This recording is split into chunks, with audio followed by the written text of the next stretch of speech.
Get nasty on a Friday. It's a Fast Lane on 101 ESPN with Andrew Marsh and Carey Davis. I'm Anthony Stalter. 2:02. Your time check brought to you by Clarkson Jewelers, an officially licensed Rolex jeweler.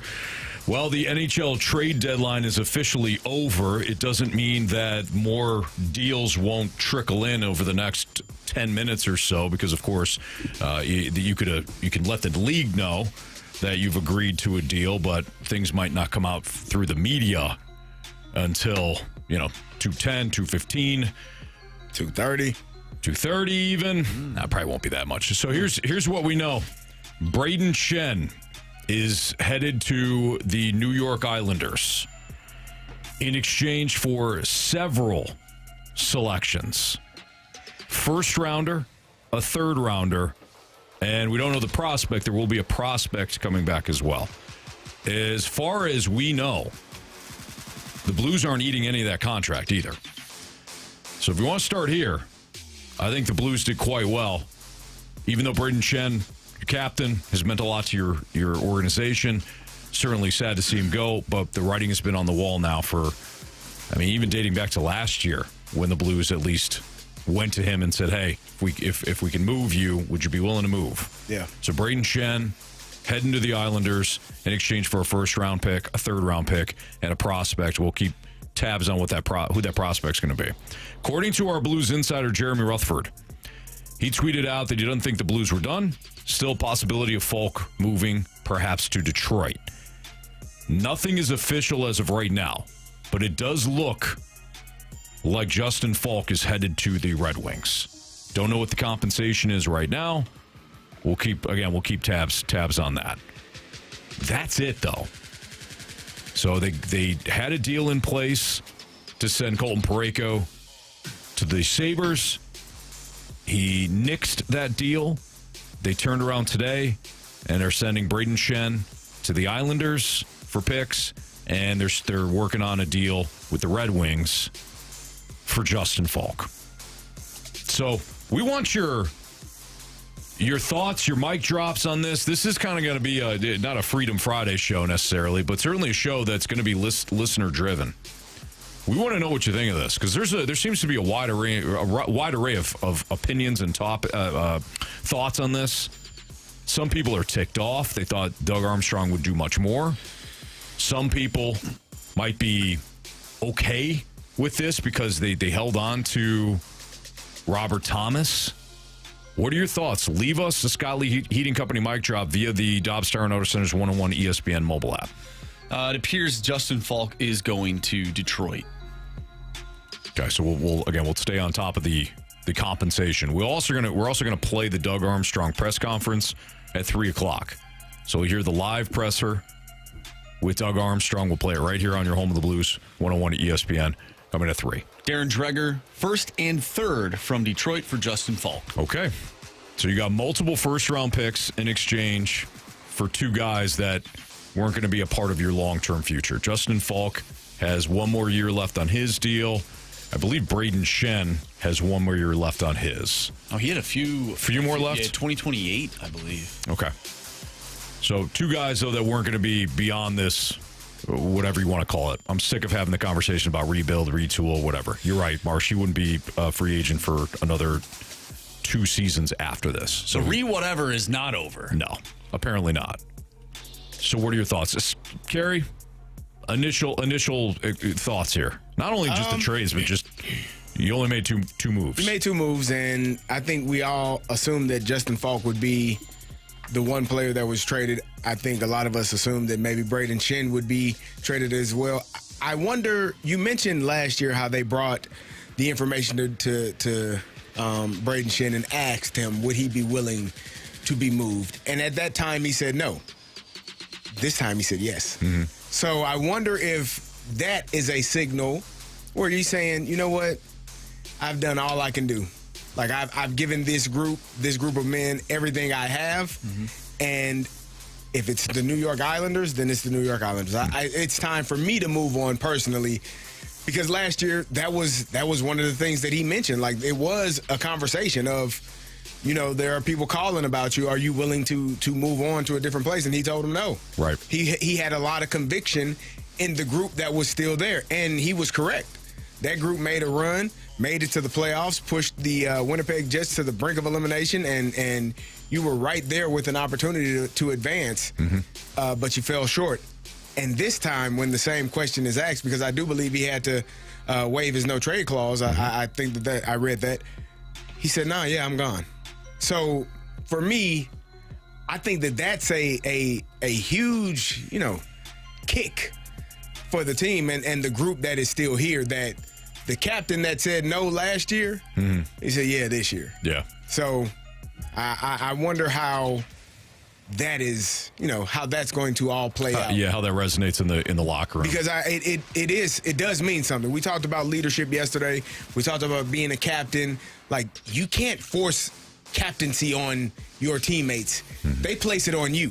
Sometimes you might not want to be the captain, but they say, "No, you're the captain for us. You're the leader. You're the guy that we trust the most."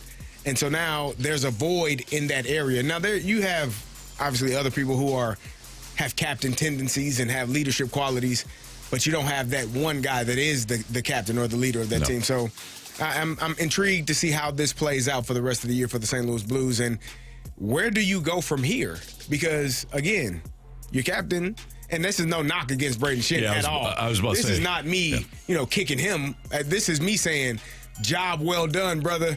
Go win and go have fun elsewhere, because it feels like, or it seems like, maybe that wasn't taking place here. Yeah, I was going to say that. I didn't want to speak for you, but I know what type of person you are in terms of looking at the big picture perspective. He's 34 years old. Yeah. He's looking at this like, okay, like you noted, CD, I think you said it perfectly. He did all he could do here with this specific group as the captain. It's time for him to look at the standing and say, well, the Islanders right now are third in the Metro. They're going to be a playoff team. They have a fun team. Do I want to be a part of that? Or do I want to stay here where they might be trading off guys in the offseason? Because that's the other angle of this. I mean, there's so many different ways we're going to take the show throughout the course of the next couple of hours. But if you think of things from the standpoint of, well, this is the deadline, they only traded 2 guys. Yeah, at the deadline. They could revisit some of these deals in the offseason. For example, Colton Parayko. He didn't want to make a move within 24 hours, right? I'm not going to make this type of decision. Who's to say that you don't make a deal with somebody else? And Colton Parayko says, now that I've had enough time to think about it, I'll waive the no trade clause. I'll go someplace else. So if you're Brayden Schenn, you're looking at it and you're like, I know I'm not going to make the playoffs this year unless I make the move, and I'm jumping on a team that is ascending, not one that is. We don't even know. Stuck in neutral, man. Here's the worst part. We don't even know if they're going to go into a rebuild, because if you look at some of the deals that were left on the table or they didn't make, you're stuck. Yeah. Stuck in neutral. You can't really call it a rebuild. You still have Robert Thomas. You still have Jordan Kyrou. You still have Jordan Binnington. You still have Hofer, who's right now your top goalie. You still have a lot of young pieces that you have been developing. Guys like Jake Neighbors, Jimmy Snuggerud, now Dalibor Dvorsky. So you can't necessarily call it a rebuild, because you're still paying a couple of guys some big time money. Yeah, I totally understand the trade, given that Brayden Schenn's name has been out there for years, it seems like. I just wonder what the locker room's going to be like now with him not in it. I think that's my concern. I'm happy, though, that you're forcing the rest of the locker room to step up, though. That's a good way of looking at it. Who's going to emerge now? Yeah. This was kind of like the Cardinals, right? There's a bunch of young dudes in there. It's like, who's going to step up and be that next guy? Everybody, if we were in the Blues locker room right now, everybody within that locker room, you have an opportunity. You want to wear the C? We're not going to hand it to you. Sorry. It's not going to be based on tenure. This goes back to yesterday, what CD said. CD noted that players know who the leaders are. The team just can't, and when I say team, I mean like front office.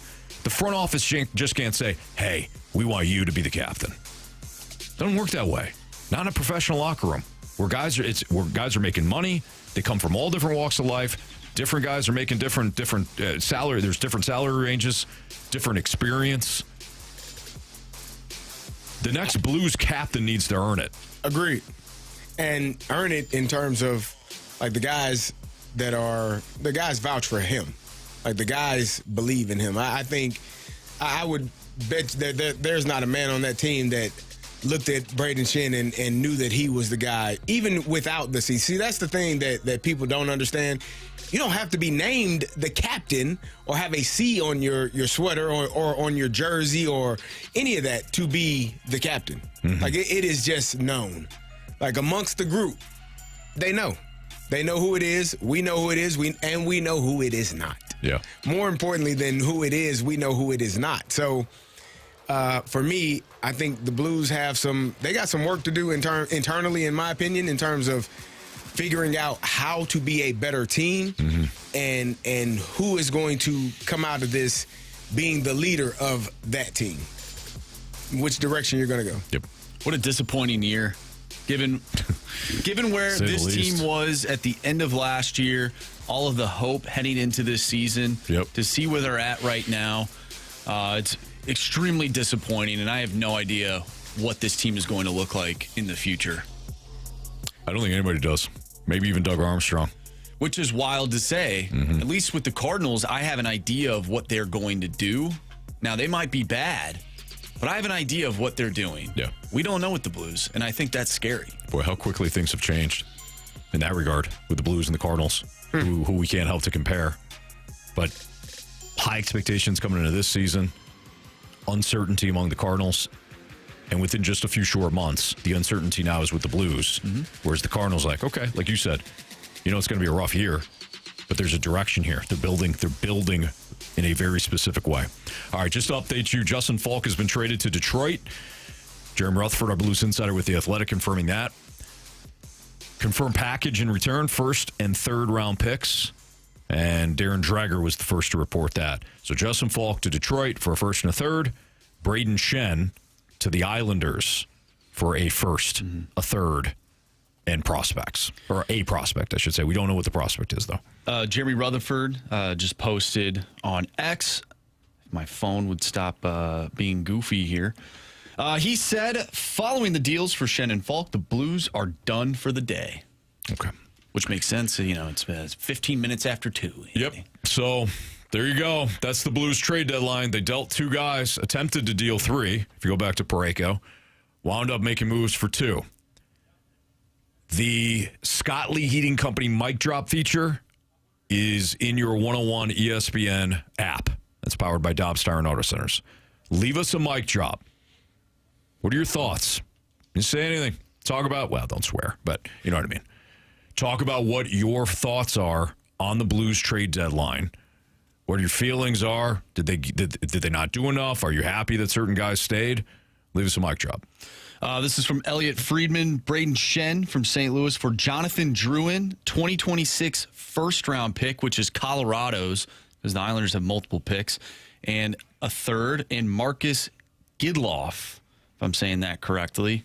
And then Justin Hall will be coming to the Blues in the Faulk deal as well. That's from JR. Okay. There you go. So we're reacting to the Blues trade deadline all throughout the course of the day. But like I said, we want to hear from you. So feel free to leave us a mic drop. We'll probably hit up the Air Comfort Service text line at 314-399-9646 as well.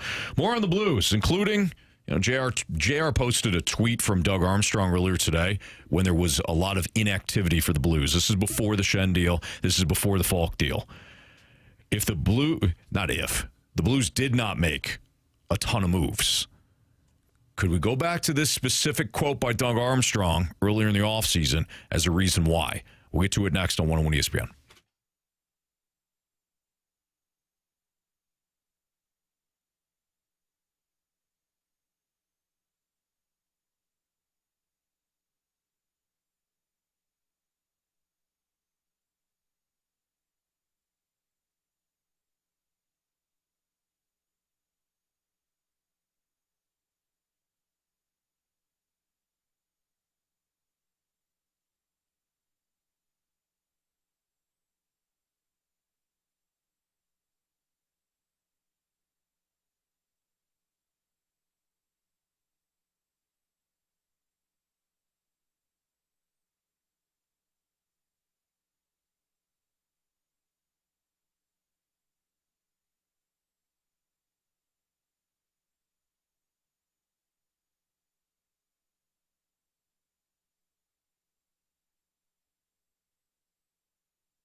Welcome back to the Fast Lane. I'm Carey Davis, joined by Anthony Stalter and Andrew Marsh, and we've been talking about the Blues trade, and we got some mic drops. Marsh, who you got on the mic drop for this one? Yes, we have Dalton. We asked for your mic drops. What are your thoughts on the deadline? So why don't we send it to Dalton, and then we'll get into it.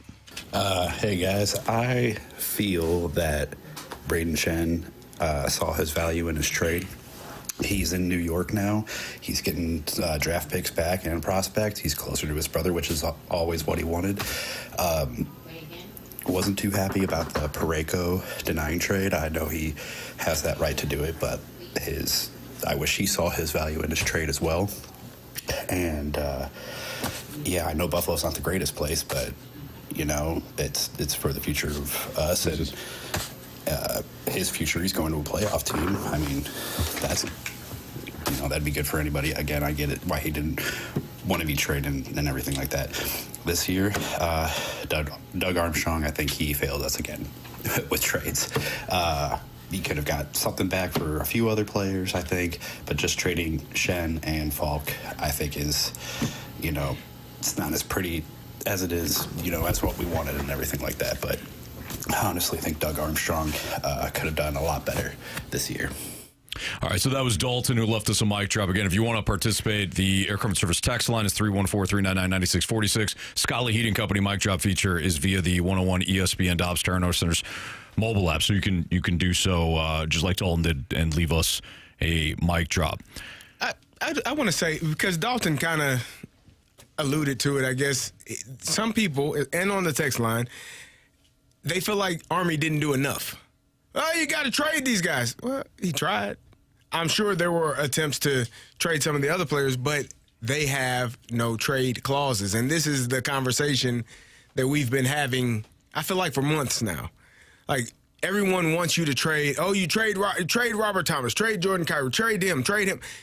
It's damn near impossible to just do it if the player, don't agree to it. Mm-hmm. And so some people are pissed off that, oh, you only traded Schenn and Faulk. You got 2 first-round draft picks and 2 third-round draft picks, if I'm not mistaken, for both of those trades, correct? Yeah. That's what it's looking like. So, Anthony, I've never played hockey a day in my life, but I think the value of a first-round draft pick, depending on where it is, should be pretty damn good. So right.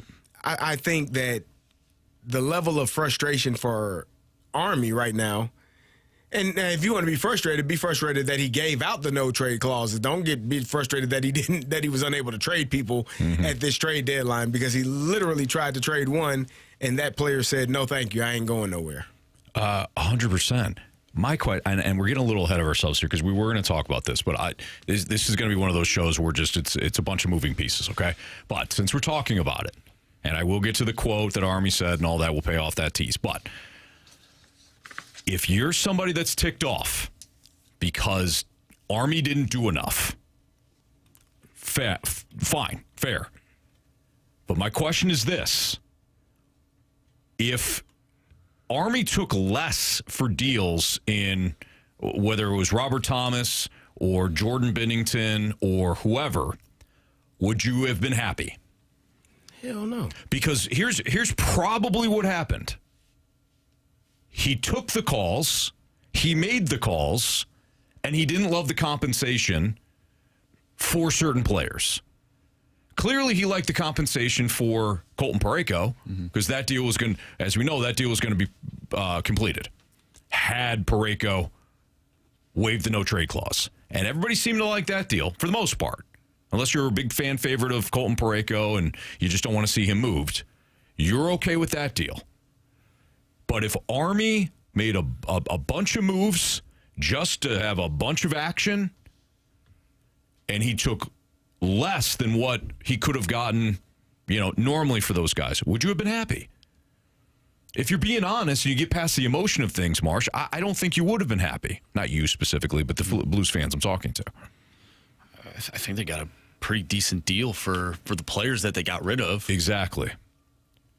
So why didn't other players move? Parayko nixed the deal. You had a no-trade clause that you're also working with when it came to Robert Thomas, and I have no idea what the deal was with Binnington. Perhaps the market for Binnington wasn't strong. Yeah, FedEx Colton texted in, the fact that Sonny, Suter, and Binnington are still here makes no sense. Okay. So again, are we just moving those pieces? Are you just moving them just to move? I mean, don't other teams have to want them? Bingo. I'm asking because I don't know. I've never played hockey, but I would assume that if I were going to trade a player, I can't just trade him into a voided area. I would have to trade. I would have to have a trade partner. Yeah. Which means that another team would have to have actually called or inquired about said player. Or when I'm on the phone with him, you don't want him. What about? Nah, I don't want that guy. Oh, okay, cool. Exactly. Like you can't just trade. You can't just trade players because you don't want them on your roster. Other people have to want them on their roster. That's generally how it works. I don't want this guy. I'm going to trade him. Cool. To who? Yeah. Who are you trading him to? Yeah, let's play that out. Right? Your Army. Yeah. Go ahead. Call me. Hey, I'm some GM. Hey, got a Pew Suitor here. You what are you thinking about moving on from him? What do you say? I got a bag of pucks. That's about it. Well, I mean, he's worth more than that, Anthony. Jeez. No, that's what the offer is. He's a bag of pucks. I don't need I got all the pucks I can handle. I don't need any more pucks. Dog, I don't need them. I don't need them on my roster. But you should take him because I want to trade him, Anthony. No, it doesn't work that way. Sorry. I mean, random GM in the NHL. Yeah. I want to trade him. Sorry. So you should take him. Doug, better luck. You know, there's obviously other teams. All right. Okay. I got another center for you. Sonny. Oscar Sundqvist? Yeah. You know what? Honestly, we've got some guys that we're good with. We're fine. No, but he's a good guy, and I want to. Random GM, I want to trade him. So you should trade with me. Doug, I gotta go. I can't help you. Sounds about right. What are we doing, man? Like what bizarro world are we in? Yeah, you didn't trade. Okay, well, sorry. Cuss out the other teams then. I can't imagine that Doug Armstrong makes a move for Parayko, Schenn, and Faulk and never entertain the idea of trading Sundqvist, Pew Suitor, or whoever. Is it possible, though, and I'll play devil's advocate here. Is it possible that I'm not doing that? It's Anthony's job. Is it possible that Doug Armstrong has essentially made it seem like these players are worth more than what they actually are? And I know that's part of his job, right? He's trying to get the most back. And that kind of goes into the quote that you were going to bring up. But is it possible that, he's asking for too much? All right, so let's get into that quote then. Jeremy Rutherford earlier today tweeted out a quote from Doug Armstrong back in December. So I said the offseason, I think in the teaser. It was actually December. Quote, "We're not selling 50 cents on the dollar out of anger. We're not considering trading players less than the value we think that they're worth. I need other teams to think that our players are better than they are, and other teams want me to think they're worse than I think." That may never happen. So, did he overvalue certain players? Truthfully, I have no idea. Without knowing what the trade offers were, I don't know. But I know he attempted to make 3 good deals, wound up making 2. Right? Schenn for a first and a third, and prospects. Jonathan Drouin. Faulk for multiple picks, including a first rounder. And Justin Hall. A 30-plus-year-old defenseman. Okay. Well, that's just probably for this season, right? Just they're filling. Bring him in. Yesterday we talked about the Parayko deal, or 2 days ago we talked about the Parayko deal, and we all liked it. So Doug Armstrong, I think, would have a pretty good sense of what these guys are worth. You might think he overvalues his players. You have every right to think that. But the bottom line is we don't have any concrete proof of that. It's not as if we have a deal written down right now, confirmed that Doug Armstrong wasn't willing to move such and such for a great player. Right. Yeah, I think people are there are 2 levels of arguments that are going on today. One is he didn't trade the people that needed to be traded. And then the other argument is, well, he should have never gave the no trade clauses. That's a different conversation. That's a different conversation. Yes. And I agree, by the way. If you're pissed off about that, that's fine. But that impacted today. But you should have known, because we have literally been telling you for months that if it gets to this point, those players have the right to say no. Mm-hmm. They have the right to, and they earned that right. They worked their asses off. You might not like how they play now. You might not like what they are doing for your team currently, but they earned the right to have a no trade clause in their current contract because of how well they've played throughout their entire careers. Right. And that's what they got. Their agent sought it out. Them as players sought it out. And Doug Armstrong said, "You know what? Cool. Mm-hmm. I see you as being a player that is going to be here for a number of years, and I have no reason to think that I would ever want to trade you." Right. And so that's what they got. But now it does look like maybe it shouldn't have done that. Mm-hmm.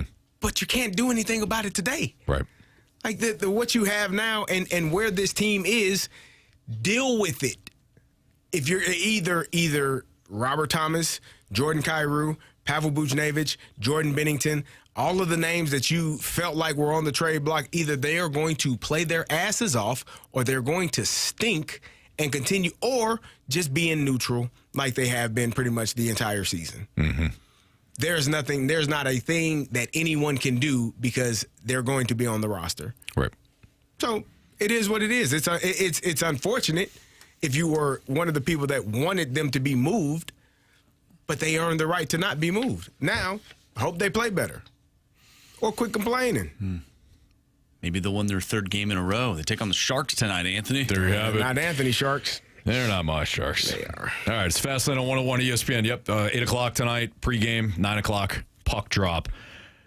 Again, just if you're hopping in your car, you want to know what the Blues did. They traded Justin Faulk to Detroit. They traded Brayden Schenn to the Islanders. Got a couple of first-round picks in return, some prospects, and Jonathan Drouin as well. So we'll continue to talk about these deals. Leave us your mic drops, your comments. We're talking about the Blues trade deadline throughout the course of the day today on the Fastlane on 101 ESPN.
101 ESPN Sports Center.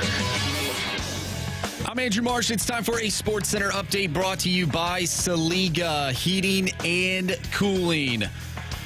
The Blues have traded away Brayden Schenn to the New York Islanders and Justin Faulk to the Detroit Red Wings. We are taking your mic drops all day long, so if you have any opinion on the NHL Trade Deadline, how you think the Blues did, send us a mic drop. Text us at the Air Comfort Service text line, 314-399-9646. We'll take your text messages. We'll take your Scott Lee Heating Company mic drops.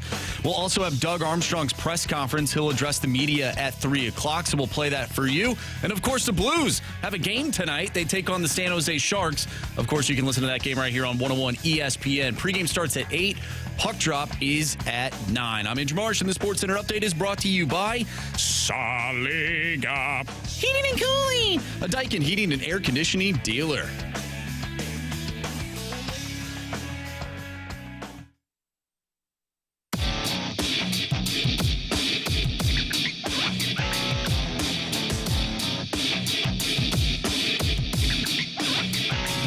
As Marsh noted in the Sports Center update, we're taking your thoughts on the Blues trade deadline throughout the course of the day today.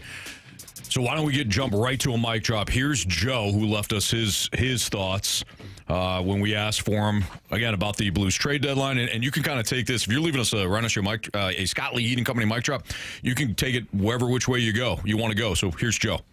I feel this trade deadline was ultimately a success for the Blues. What else were you really going to get for this trade deadline? Could you have traded away Colton Parayko? Sure. But was it really feasible with the no trade clauses? No.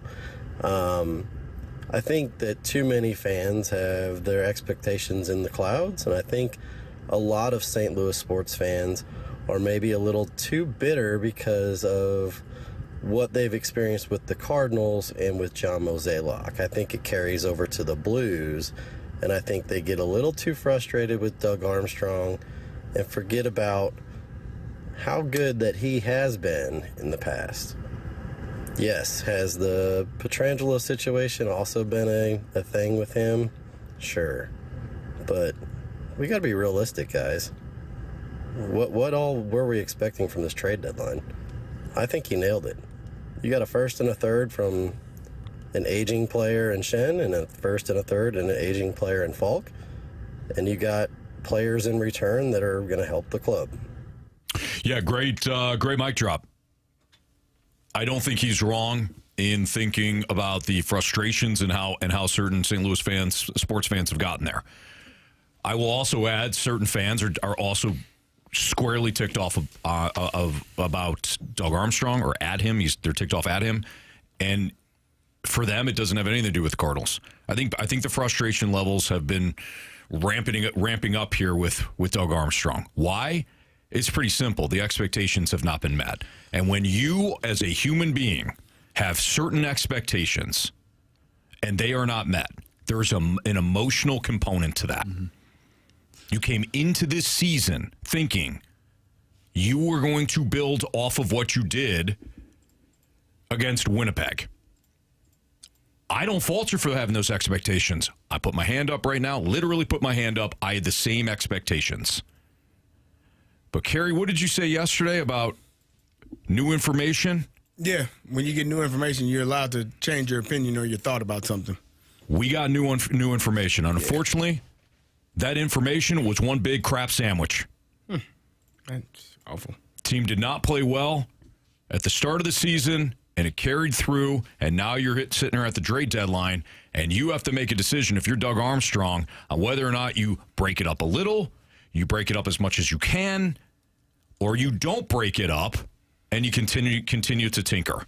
And let me remind you that some of you were in that camp yesterday or 2 days ago when you thought Parayko was headed to Buffalo. You wanted Doug Armstrong to just make small changes and not tear this thing down. Not all of you, but some of you. And I think what he wound up doing was go in the middle. He got rid of, and I hate to say it that way, but parted with the guys and the pieces that he could. That's ultimately what I think happened here. I wonder if fans are just frustrated because it seems like after winning the Stanley Cup, the team has been slowly dismantled, and maybe they think that some of the moves necessarily didn't need to happen. Okay, so Petro was definitely the biggest one.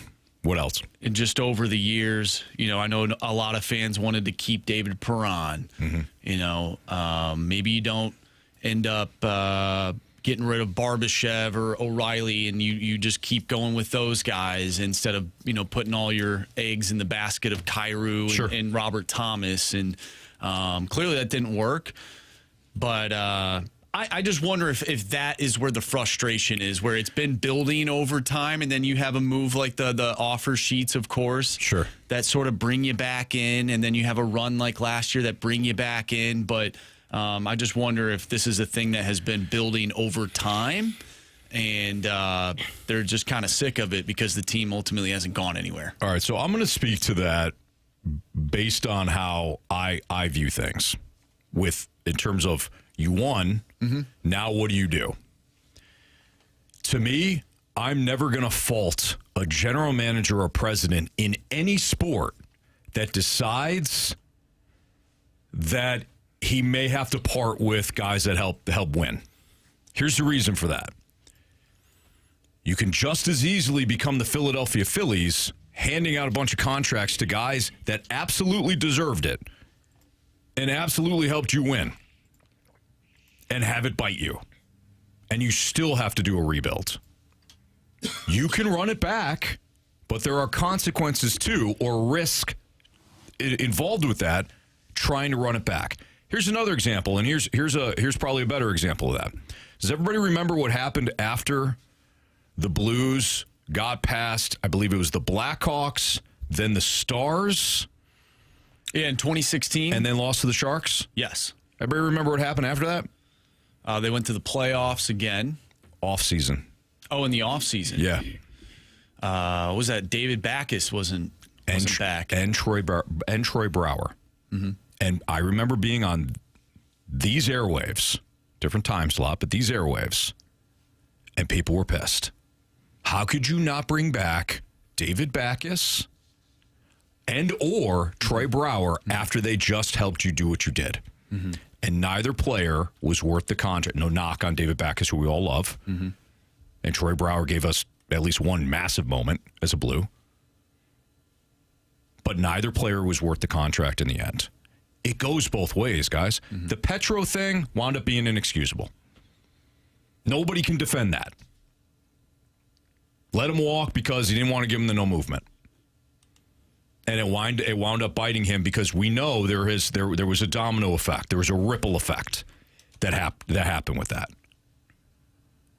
But sometimes you have to be cutthroat or ruthless when it comes to your future roster. Mm-hmm. Carey, look at Bill Belichick. Yeah. We've talked about this before. Now, he had one key piece in Tom Brady, but how many stars or foundational core pieces did he get rid of?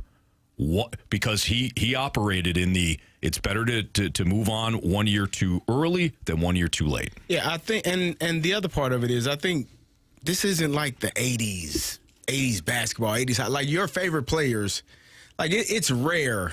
What Adam Wainwright and Yadier Molina did, they have the battery record, because that's rare as hell for multiple players on your roster to stay together for 10 years, 12 years, 15 years. Like, it's hard as hell to get guys to continue to stay on your roster with free agency, trade opportunities, retirement, injuries. Like, you're going to turn your roster over at some point. And at some point, you're going to have to make a decision on a player who is either in his 30s, early 30s, mid 30s, and you're going to have to say, all right, well, I think we need to go in a different direction. Or it could be on a player that, yeah, he's 25, but I don't know if he's worth the long-term contract.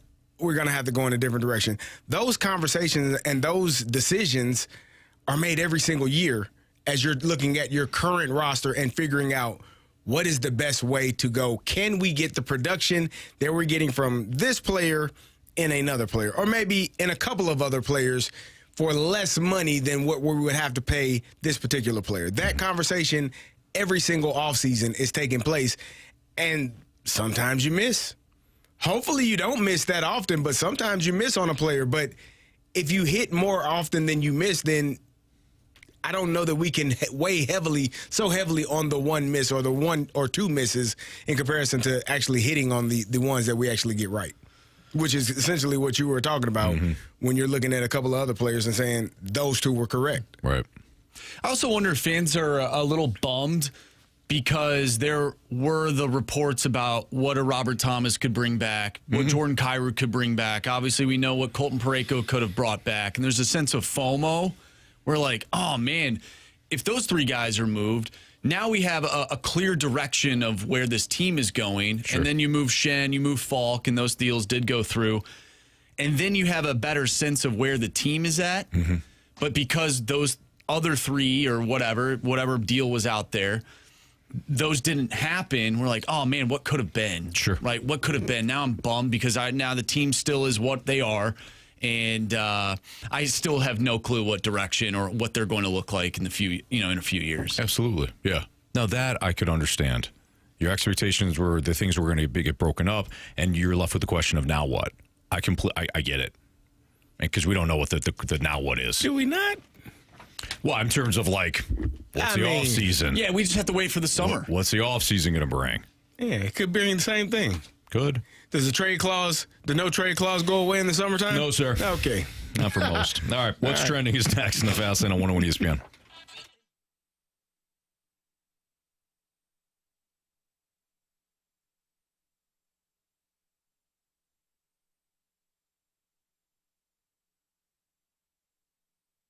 Hey, when it comes to Mosby Building Arts, I love reading personal reviews because that way you don't have to just trust my viewpoint on Mosby, and I speak highly of Mosby because we have worked with Mosby in our house, but you can hear straight from other people as well. Customers that have left 5-star reviews for Mosby. For example, I had, and this is, I'm reading a Google review here, I had dealt with a number of contractors before I went with Mosby. For the first time, something actually got finished and was done right. The team was great. They knew what they were doing, and they handled everything smoothly and professionally. This is one 5-star Google review for Mosby among many. Now, this person was talking about how things operate smoothly with Mosby. When you make a large investment in your home, whether it's remodeling a kitchen or a bathroom or a basement, you want it done right. You want it done right the first time, and you definitely want communication when it comes to your project. Are things on time with the project? Are you running into any issues? You want to know that stuff. That's where Mosby comes in. But they do things right. They finish it. They smoothly handle everything. That is what a professional design build from a firm, what they do, what they deliver, right? That's what a professional design build firm delivers. So learn more about Mosby's 5-star remodeling at callmosby.com. Tell them Anthony Stalter sent you. They certainly appreciate hearing that. When it comes to Mosby, you're working with the right remodeling company.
in the sports world. What in the wide, wide world of sports is going on here? Here's what's trending.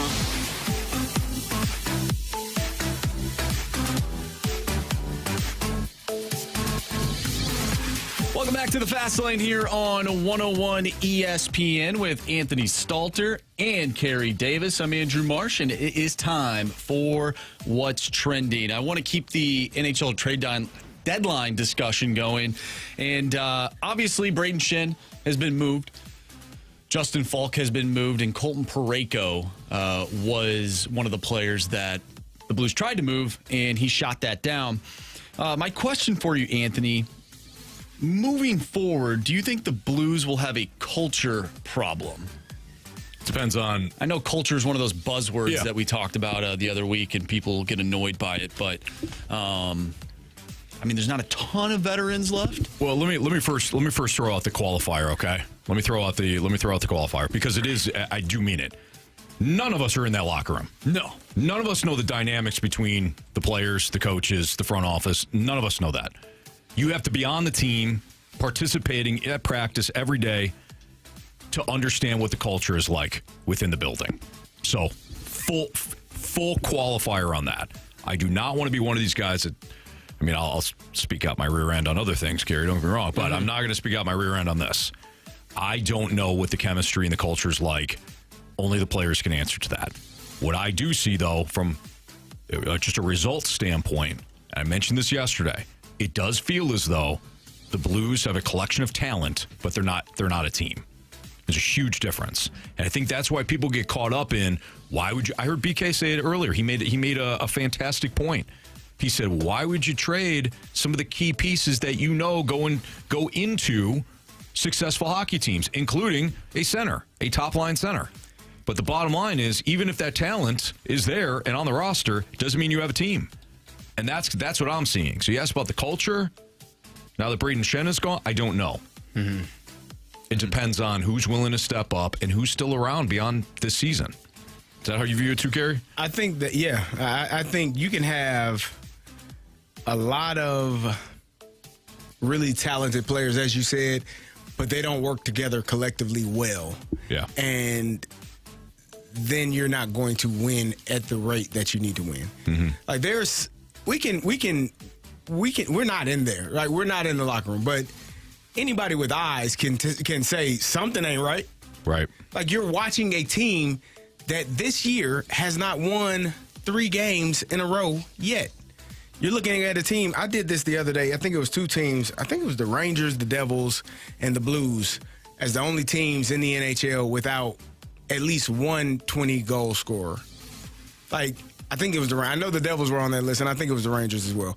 Like, you don't have collectively. You have individual talent. Yeah. But as a group, as a whole, Jamie, you don't. And so I think Doug Armstrong saw that, and he's tired of seeing that. And he's not going to allow a team to play well for a 15-game stretch again and make him believe that that's who they are. If you only got 15 damn games in you to play well, then you don't got nothing. Let's be upfront and let's be honest. If you can only play well together for 15 games at one point throughout the entire season, like not 30 games, not 45, not 50, it's 82 games at last I checked. Mm-hmm. Like, it's a long-ass season. If you can't put together a stretch consistently where you're doing the right things in the right way, often all year long we heard early in the season they don't get to the front of the net. Guys got to have more grit. Guys got to have more toughness. Well, you just traded away your grit, your toughness leader. Yep. So where the hell is that going to come from now? Is it going to magically appear? Maybe. And then are you going to believe that that's who they are now? I wouldn't. Because I've seen more of enough that they aren't that way to make me believe that they are that way. So I think that, I don't know. I think that they still have they got to figure some things out. They have not corrected anything. Even if, you win tonight, that's 3 in a row. Cool. Right. But now what? Well, you better win 4 and 5 and 6 and 7 now. Oh, Not slow five, down there. Not 6. Slow down there, Cowboy. Not 7. 7's the number. Real quick here, because I know Doug Armstrong is going to address the media here in the next 5 minutes. I know people don't want to hear about the Cardinals right now, but I'm going to bring them up anyways. Yesterday, we talked about Dustin May and his outing. One player we did not mention, Quinn Matthews, in 2 2/3, gave up 2 runs. One of those earned. He struck out 7 guys in 2 2/3. So shout out to him and Quinn Matthews. And then Michael McGreevy today in a 10-2 win for the Cardinals over the Orioles. He went 4 innings, gave up 4 hits, 1 run, and struck out 4. So some of those pitchers looking pretty nice for the Cardinals. Pretty dang good. Pretty dang good, Anthony. All right, it's Fast Lane on 101 at ESPN. That is what's trending. We have Doug Armstrong's press conference coming up following the break. You'll hear live from Doug Armstrong what happened at the deadline, why he made the moves. I'm sure he's going to get a lot of questions, too, about what happened with Colton Parayko's deal, whether or not certain guys were also on the market. He'll dodge several of those because sometimes we're just not privy to the information. But we will hear what Doug Armstrong has to say live from his press conference next.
It's 3 o'clock here in St. Louis. Your time check brought to you by Clarkson Jewelers, an officially licensed Rolex jeweler. We're waiting on Doug Armstrong to take, I don't know if it's a podium or take the mic for his press conference following the trade deadline.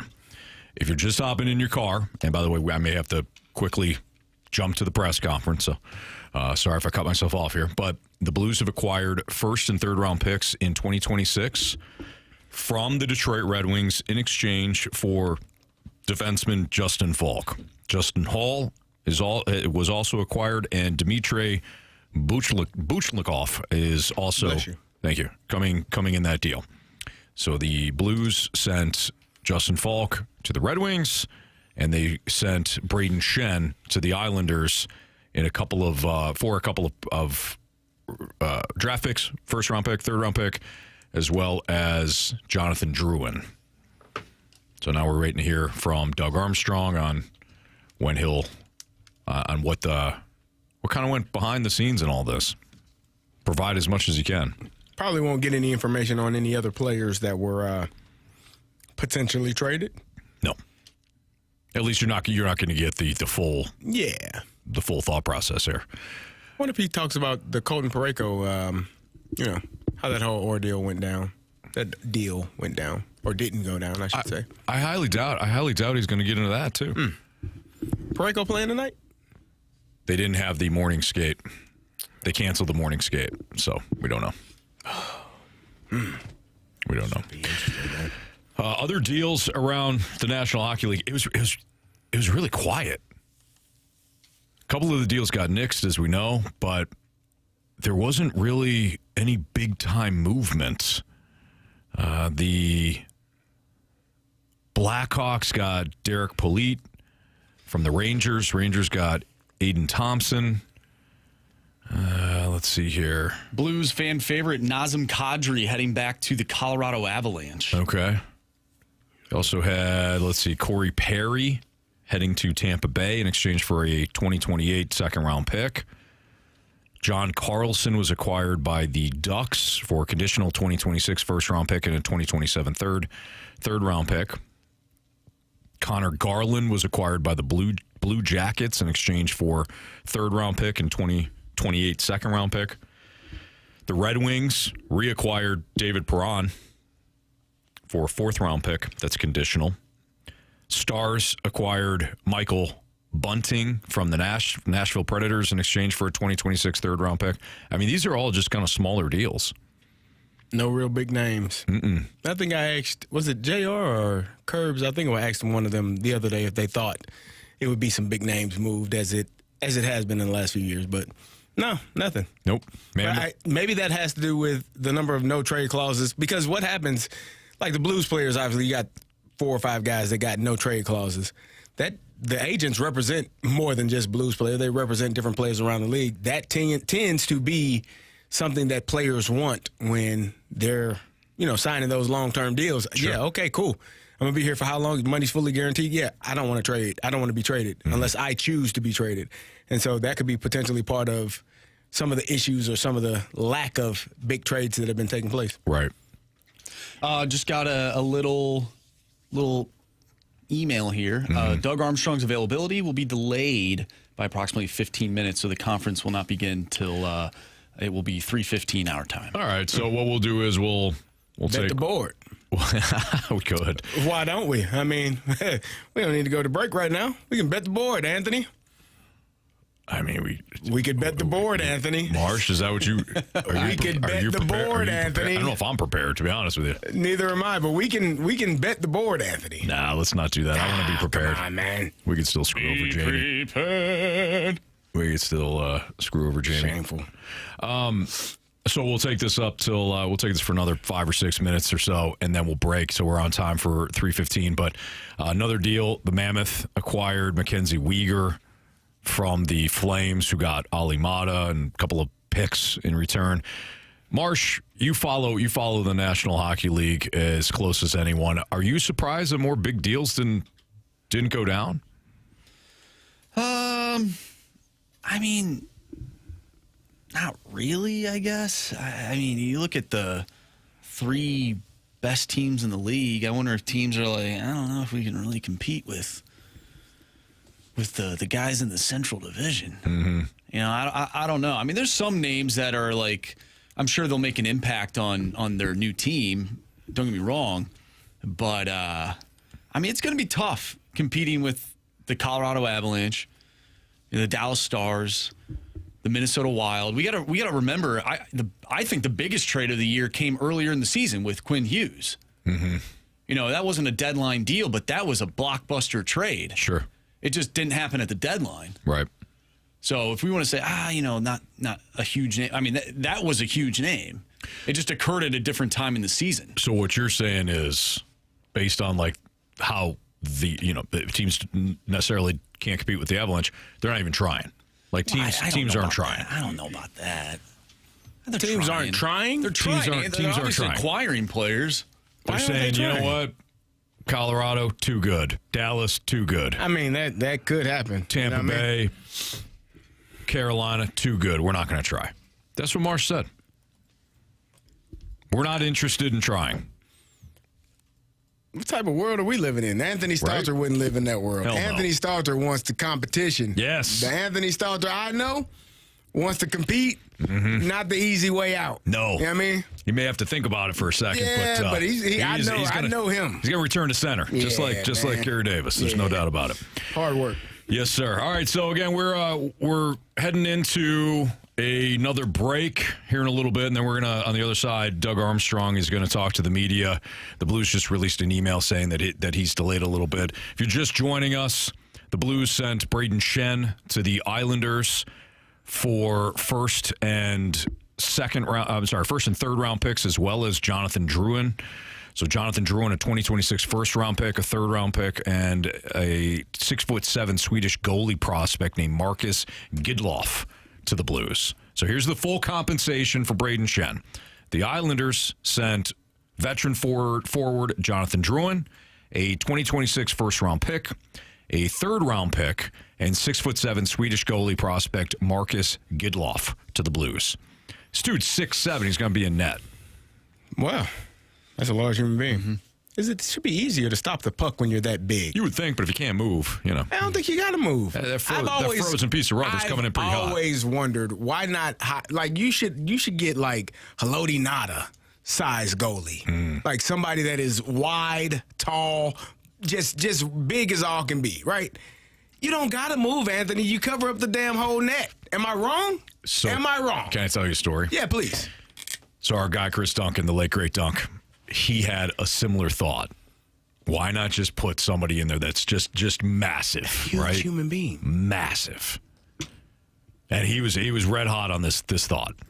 At one point, we had like a former goaltender on, or maybe there was a current goaltender on back when this show was, when Dunk was on the show. And Dunk threw it out there to him. And this goalie took such great offense to it. He ripped him apart? Yeah. He took such great offense to it. I don't know why. Why? I mean, goalies are very athletic. Like Vince Wilfork. You don't think Vince Wilfork is athletic? Shame on you. I'm just saying. Shame on that damn goalie. I guarantee you Vince is as athletic as they come. Casey Hampton I watched Casey be blocked by two men, and he was on 1 foot and did not move. You know how strong you got to be? You know how massive, how big? Come on, man. Is he willing to get hit with the puck? You got pads on. Well, here's Vinny. We've been asking for mic drops as well. The Scott Lee Heating Company mic drop. Here's Vinny. Thoughts on the trade deadline? Justin Faulk is an aging player who's having a good season, and we suck. So I thought we got a good return for him, and all good feelings there. Brayden Schenn is one of a few players on this team who plays with the right energy and does the right things, and I mean, he's our captain for a reason. I think he's kind of like an idyllic Blue. So I'm going to miss him. But here in a few years, if we didn't trade him and we're looking back thinking, man, we could have got a first-round pick, we would be pissed off. So, Brayden Schenn, I'm going to miss you, but good luck. Feel good about that one. And then, yeah, you guys kind of said it. You can't do anything about the no-trade clauses. I love Colton Parayko, so partially I'm excited he's still here, but I think we got a good return for him. Whatever, he's got a tango with us. I would have loved to see Buchnevich go, but nobody wants him. Again, he's got to want to go somewhere. So I thought we did good, and looking forward to the game tonight. Let's go Blues. All right, there you go. Good take there from Vinny. I think there's a fair amount of Blues fans that are like, all right, I get the situation. I know it.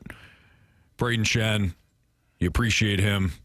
I think people, when they look back, I think Justin Faulk was a pretty good Blue too, when it's all said and done. Yeah, early on that was rough, and then of course the Petro deal doesn't happen, and people are like, you got Justin Faulk as a replacement for Petro, even though guys like Jamie kept saying he's not the replacement. Yeah, because you can't replace him. I think fans were hot and cold on Justin Faulk throughout his tenure here in St. Louis. I thought that he played some of his best hockey at the start when the Blues were in the bubble. Yes. And I was like, oh, wow, like that's a Justin Faulk that we acquired. Right. And, he was up and down and whatnot. Like I said, hot and cold on your opinion of Justin Faulk. But overall, I think he was a solid Blue. Mm-hmm. I agree. All right, Doug Armstrong's press conference, we hope, comes up after the break. So keep it here on 101 ESPN.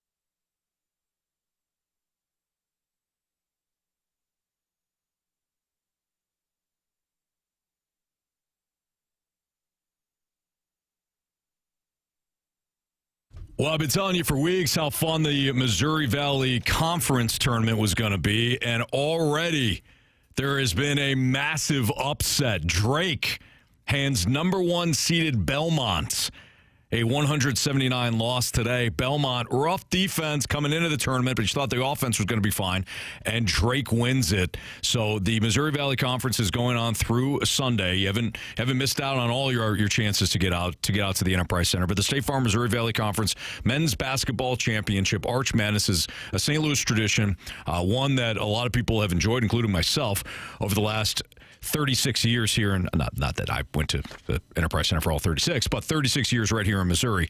When it comes to the tournament and getting tickets for the games, archmadness.com is the spot. You can still take advantage of the Family Fun Pack presented by us here at 101 ESPN. 4 tickets, 4 sodas, and 4 popcorns for $105. Coupons available at archmadness.com. So already one big upset. Get down to the Enterprise Center over the next couple of days. Championship games on Sunday. Enjoy it. archmadness.com.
To transition to the Doug Armstrong press conference in this segment.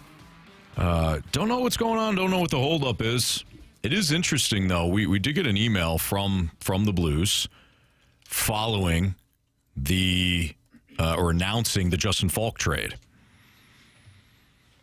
We've not got an email about the Brayden Schenn trade. Ooh, dun dun dun. Let's run it out there. I mean, it's been confirmed by multiple sources, but it's not official until it's official, right, Carey? Yeah, I mean, like a referee with a whistle. That's right. Yep. So again, we'll throw to the press conference as soon as we can. A couple other notes here in the NFL, like just around sports and the NFL. The Raiders. I was going to say on NHL.com, it says Schenn says he's been sent to the Islanders from the Blues. So maybe Brayden Schenn reported it. Maybe there's more to that, though. And it's Brayden Schenn says he's been traded, but he told everybody to go fast lane themselves. Oh, he said he waived it. He said Brayden Schenn said he waived his no trade All clause. right, well, there you go. So it's not that, Carey. I'm just saying, I'm just telling you what I'm reading. Mystery solved.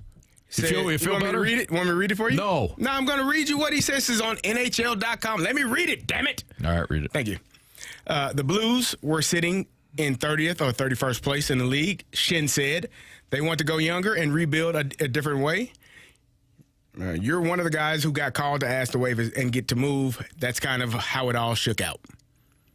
This is from Brayden Schenn. Okay. Per NHL.com. The Buffalo Sabres got his brother in a deal. So both Schenns are on the move. In New York? Mm-hmm. Yeah. Family, yeah, you know Buffalo is. You're a New Yorker. Sometimes I get thrown off, Carey, not by Buffalo being in New York, but like the Islanders. The two football teams, obviously in New York, don't actually play in New York. Well, no, they play in Jersey. They play in Jersey, but one of them, they do have a team in New York because the Buffalo Bills are in New York. Yeah, the only team in New York, in fact. Yep. Speaking of the NFL, sources told ESPN's Ryan McFadden earlier today that the Raiders will release quarterback Geno Smith barring a trade. I always laugh when that caveat's thrown at the end there. Barring a trade? Barring a trade. You've already attempted to trade him. You know you can't, which is why you're going to release him. Nobody's going to trade for him. And this isn't a Raiders thing. This is an everybody thing. Yeah. The Bills are also releasing cornerback Teron Johnson as well as wide receiver Curtis Samuel. So a couple of deals or a couple of players that are being released. Also, this one's kind of interesting. Offensive tackle Taylor Decker asked for a release after 10 years with the Lions. That was interesting. Like, we might see I say this often, and just got the Schenn email, by the way. Oh, did you? Mm-hmm. You got it? Okay, good. You didn't believe me? No, I did. Trust but verify. It's cool. Yeah. I say this because the Lions were a team. They were one game away from being in the Super Bowl. And here you are, the following year, you were ousted in the first round. By Washington. In the divisional round. Their first game. Yeah, you had a bye in your first game. You didn't make the playoffs this year.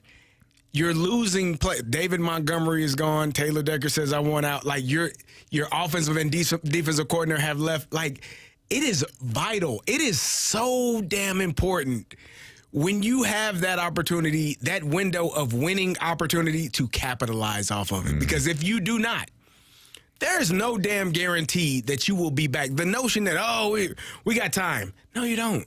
People are getting older. People are getting more banged up and more injured. This is for every sport. People are deciding that they want to move on and go to different places. They're free agents. They become, they want to retire. Like, you deal, the center retired as well. Frank Ragnow, that was last year, 2 years. Before last season. Correct. Yep. So the team you had 3 years ago that made it one game away from the NFC, from the Super Bowl, and the team you had 2 years ago that was the number one seed in all of football is completely different. Your window for winning is like, you better win now because there's no guarantee you'll ever get back. Absolutely. That is disheartening if you are a Lions fan that have waited this long for your team to be competitive, and here they are right now where you're starting to see piece by piece just kind of walk off. At the very least, you could say in Dan Campbell we trust. Yeah, because he built it initially. He clearly had a good pulse for what he wanted out of players. So you would think that he could certainly do it again. So, all right, it's Fastlane on 101 ESPN. Carey Davis, Andrew Marsh, Anthony Stalter. We're waiting for Doug Armstrong to have his press conference. Couple of other notes here, and I'll just go through some things from Jeremy Rutherford. I wanted to find the tweet that he had out earlier, because when it came to but this he tweeted this out before any deal was made. So before the Brayden Schenn move and before the Justin Faulk move, he said some thoughts. You'd expect the Blues to be busy, but it takes trade partners. Army's prices have been high, but push comes to shove when this day finally comes, and we might be getting closer to Army here. It's been quiet on the Thomas front. A few teams could... All right, now I'll shut up. Here's Doug Armstrong live from his press conference. Interesting day. Obviously, I'd like to start off by thanking Justin Faulk and Brayden Schenn for their services with the St. Louis Blues. Obviously, Schenner and myself go way back prior to our Stanley Cup and then our Stanley Cup, and him being a captain, a great St. Louis Blue and a good friend. And Justin Faulk, someone we brought in, had success with. I wish them nothing but the best in their new areas. It seems to be obviously a turning of the page. We're looking to move forward with some younger players, acquire some draft picks, and move forward. So with that, I'm opening up to any questions you may have.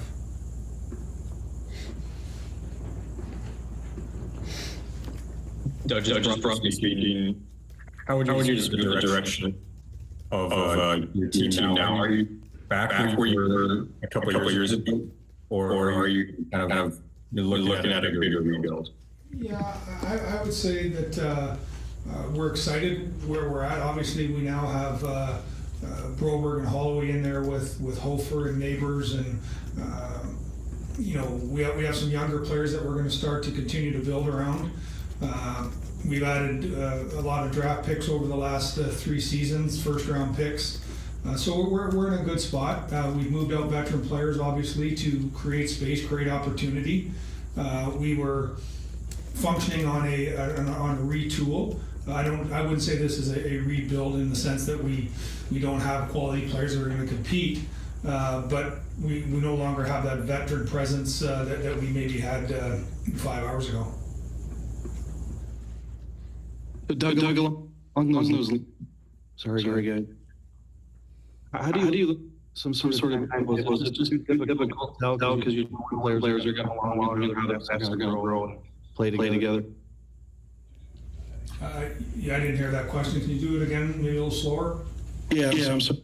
I was just asking questions. When you look at the next few years, try to not necessarily put in for years how long they can be competitive, but how do you look at the situation now being the step they're taking back?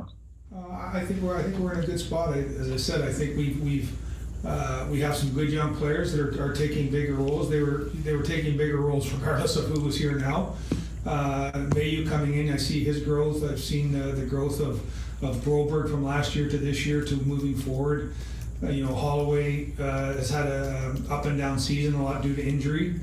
Jake Neighbors is taking a bigger role. Hofer's taking a bigger role. We have Stenberg and Lindstein, first round picks a couple years ago, that are in the American Hockey League having good years that'll get some opportunities. We're putting younger players into our group. We have veteran players still around here. Obviously, Jordan Bennington is a rock solid goaltender that's been here a long time, and with Kyrou and Buchnevich and Thomas, still relatively young in NHL standards. They're now more of the veteran players on our team as we move forward. And yeah, we're looking this as a great opportunity for people to expand their leadership roles, expand their playing roles, and it's a good time. Doug, how important were the first round picks that you got for the players today? Yeah, obviously we're very excited. We've added Detroit's first round pick in 2026, Colorado's first round pick in 2026, New Jersey's third round pick in 2026, San Jose's third round pick in 2026. A player that we had 20th on our list a few years ago, and I'm not great with Russian's name, but Buchelnikov, and a second round pick for the Red Wings, and Gildoff, a goaltender that we liked a couple of years ago too. So, we've added depth to our group. Those picks can be used for selections. They can be used for trades. And then we've added experienced players in Drew and Hall to help with that transition moving forward. So when you look at the 3 first-round picks we had a few years ago, since then we've taken Juracek and Carbo, and we're going to add 3 more this year. It's we're hoping to build a solid stable that can grow together. Doug, one of the players that was talked about a lot was Parayko. He didn't use his clause. Being said, what do you do having a player like Parayko being passionate about being here in the window? Yeah, I don't spend a lot of time on trades that didn't happen. I'll just talk in general. Players, whether I'm not talking about Parayko alone, players negotiate their trade rights based on their status on the team and in the league, and some players have full no trade clause, some have partial no trade clauses. The Blues are at the lower end of the full no trade clauses and right about in the middle of the no trade partials combined. So we're an average team. I think to sign players you have to provide those type of guarantees, and I respect when players if they decide to invoke the right that they've earned, that's great, and that means they want to be here. That's exciting, and we've asked players to waive it, like Brayden Schenn, and with the direction that we were going and the way we explained it to him, he was excited for a new opportunity to go to an upstart Islander team with the most exciting young player in a long time. Well, I shouldn't say in a long time. Celebrini is not bad, but Schaefer and Celebrini, these are the next generation of stars, and he gets an opportunity to play with him. So it's it's unfortunate. And again, I'm not talking about Colton alone, but anytime there's a trade a leak, I find it very disappointing. I think for the people that know me, we run a pretty tight ship as far as communication coming in and out, and we did some due diligence as soon as that happened. We checked the phone records of all of our staff, texts and emails and everybody passed the test, not surprisingly. So I was disappointed it got out. I know it didn't come from us, and for the people that deal with me, I guess we're a little too loose around here. So we'll tighten up and talk to you guys a little less. Hey Doug, similarly, there were reports about Robert Thomas. Two teams. What can you share? How close were you to moving Robert? Yeah, I probably won't share much. One of the things that when you're in the status in the situation we were in the league as a team, you have to explore everything, and that's part and parcel of the position that the St. Louis Blues organization we're in, and it's an unfortunate time because there's things that there's more non-truth out there than there is truth. I think it was Pedersen in Vancouver. I loved his line the other day. Asked him about something. He said, "Well, I don't know. You guys made it up. You answer it." So, I would say a lot of that stuff is fictional, but I guess it makes for good clickbait for the people that do it. And I know we in the media try to compartmentalize things. You mentioned retool. If you can, what does that mean? What does that mean? Next season, are you trying to make the playoffs for sure? Yeah, what we tried to do, obviously, when we brought in having Broberg and Holloway here in the finish last year, we thought we were maybe going to be able to navigate it quicker. This year proved that we couldn't do that, and we've I don't say we haven't changed direction. We haven't moved young players to try and make this work or try and expedite it.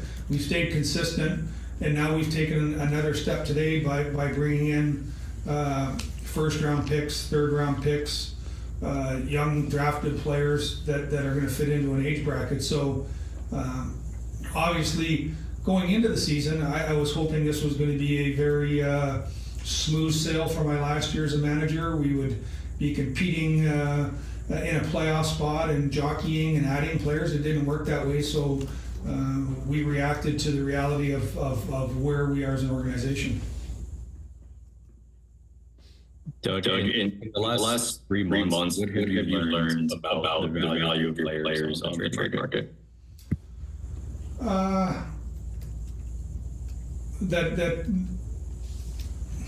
It's hard to say. It's not for me to judge the value.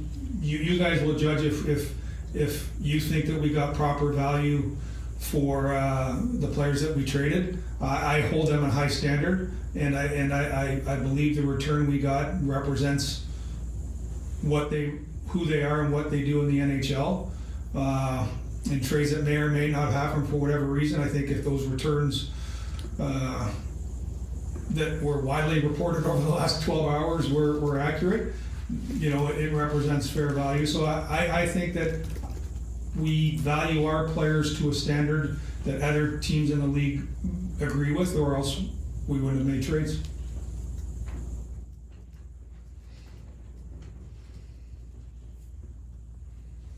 Doug, how do you approach the captaincy now? Quite honestly, that was very quick.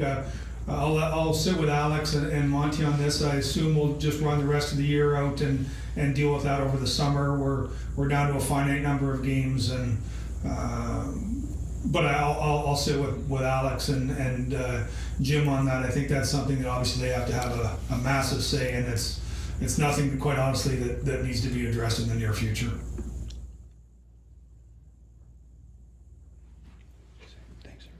Okay, everyone. Thank you very much. Take care. All right, so that was Doug Armstrong at his press conference. I'll just flat out address this.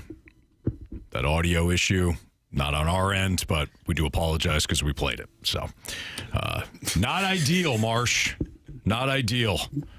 Don't know what the deal was, but we play the audio right through our system off the Blues website. So whatever. Do we want to bring in our special guest? Well, if I don't want to just turn and tell him to grab a mic here, but Alex, you good? I can. I'm in here, so I was like, I'm going to type up an email, but I'll sit here and talk with you. What do you guys think? Fellow Italian, Alex Ferrario, who you can hear on the pregame show tonight, 8 o'clock, puck drop at 9. I'll be honest, guys, I don't know if there's much to gather from that. And I didn't necessarily think that Doug Armstrong was going to take us behind the curtain and say, hey, listen, this is exactly how it went down. Here's what happened with Colton Parayko and all that. But usually there's even some stuff that's you can read the tea leaves and things like that. He was as direct as possible with some things, and he just flat out didn't answer others. I think people were probably hoping he was going to address the whole Thomas and Parayko, and I think he addressed the Parayko thing the best way you could. It's like, look, shouldn't have gotten out. It did get out. That's his right to waive the no trade. All of the answers on the Thomas news and the Kyrou news and the Parayko news, like, we know Doug Armstrong by now. Every time you ask him about a player, he's like, I don't answer questions about rumors surrounding players. So that was already dead in the water. And the funny part about his reaction to all of this is I don't think Doug knows where things are at right now. Right. Like, that's making it sound like he doesn't do his job well. That's not true. He knows where they want to go. Right. They couldn't accomplish it at the deadline. I think it's very evident where they're wanting to go, and it's switching things up to a younger core of players. They couldn't accomplish it. They got some assets now, and to me, this is just to be continued into the offseason of what decides to happen with this. Yeah, Alex, I know exactly what you mean by that. I think that's accurate. And it's like, well, why don't you have a plan? No, the plan yesterday got thrown for a loop because Parayko you saw the plan. We got a 19-year-old 6'6" defenseman. Absolutely. After acquiring what in the offseason in the Zach Bolduc trade, a defenseman. So you can see where Doug Armstrong is trying to build, but he is limited by the no trade clauses that he handed out. And I'm not criticizing him there. Hindsight is always 20/20. Right. In order to get some of those deals done, you probably had to offer the client, the agent, no trade clauses. They were going to get that on the free market anyway. So this is just part of it. I think he's working in real time. He's now past the deadline. He can reassess what he has on the roster. Look at what happened here at the deadline. Who was seriously offered? Look, my point is this. He's still gathering information. Totally. Whether he made a deal or not, he has a better idea today than he did a week ago what certain players were going to garner at the deadline. Yeah. Or what he couldn't acquire certain pieces for based on where his players are. I mean, let's go back to the Ryan O'Reilly trade that took place. That didn't happen in 12 hours. Mm-hmm. That conversation started at the previous trade deadline, went to the draft. After the draft, they basically killed the deal and said, no, we're not going to get it done. And then they called back and they got the deal done and they pulled it off. What was it, a couple of days after free agency began? This is how this works. And the way I talked about this with BK this afternoon, trade deadline picks are always gold. Off-season prospects are gold. Teams aren't willing to trade away their best prospects. Like Utah, for example. The report is that the Blues said, we want your best 3 prospects, Desnoyers, Iginla, Simashev, as the Blues should ask for. If I'm Utah, I'm not giving that up now. Mm-hmm. Those guys aren't a part of my team right now. I'll give you one of them, but I'm going to give you more picks because I don't care about them picks. And I'm also not going to mortgage what potentially my future could look like with these guys for a team that's probably not going to go past the second round in this year's playoffs because of Colorado, Dallas, Minnesota. Mm-hmm. But you know where I will reassess this? In the offseason, when I see what the development of these guys look like for a full year in juniors. I see what my team looks like. Free agency comes and goes, and I can't get any upgrades in certain positions. Now let's talk prospects. So this was always going to be a Faulk, Schenn, Suter, Sundqvist deadline, but this was also going to be, all right, now we know what this could look like, because if Thomas gets moved, we're going to get at least 2 guys back that are top-tier prospects that can shift this in the right direction. If Kyrou gets moved, we're going to get a really good piece back that offsets this thing. It's just you couldn't get that done. And I don't blame any of these teams for doing that right now, because you're getting them for a couple of months and then reassess in the offseason. Let's just reassess in the offseason and see if I can do a partial upgrade now. That's Alex Ferrario. You can hear him again. Pre-game tonight at 8 o'clock, puck drop at 9 o'clock. I'm sure you'll have a lot more on the trade deadline in the pre-game show, Alex. Not going to be using a whole lot of Army audio in pre-game tonight. Unfortunately. Yeah, I mean, the Army audio was pretty clear. Unfortunately, just have to pop that volume up a little bit longer. Man, that's what I was doing that whole time. Yeah, Marshy's over here looking like he's handling NASA. He's like, whoa. You did great, Marshy. Oh, thanks, guys. All right, more of your mic drops, more reaction on the Blues trade deadline next on 101 ESPN.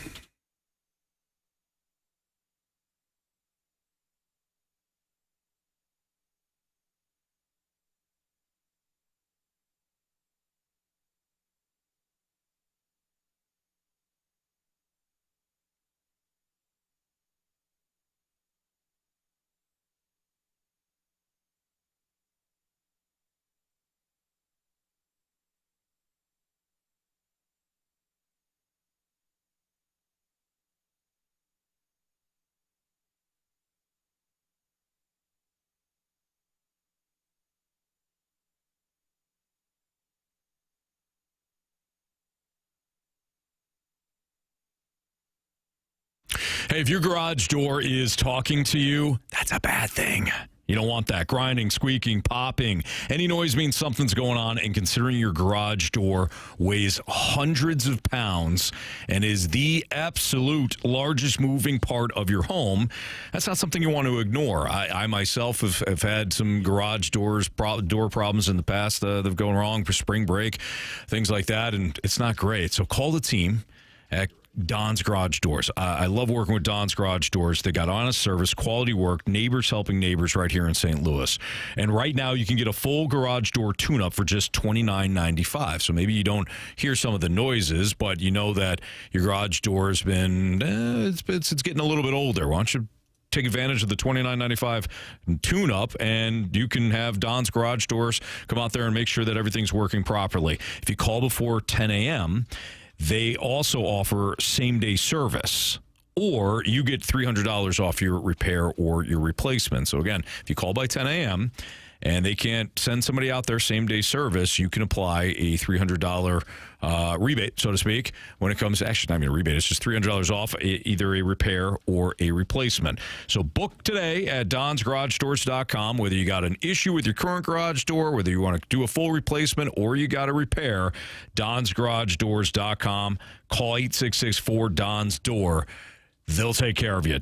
Don't wait until you're stuck in the driveway. Give my friends at Don's Garage Doors a call.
ESPN Sports Center.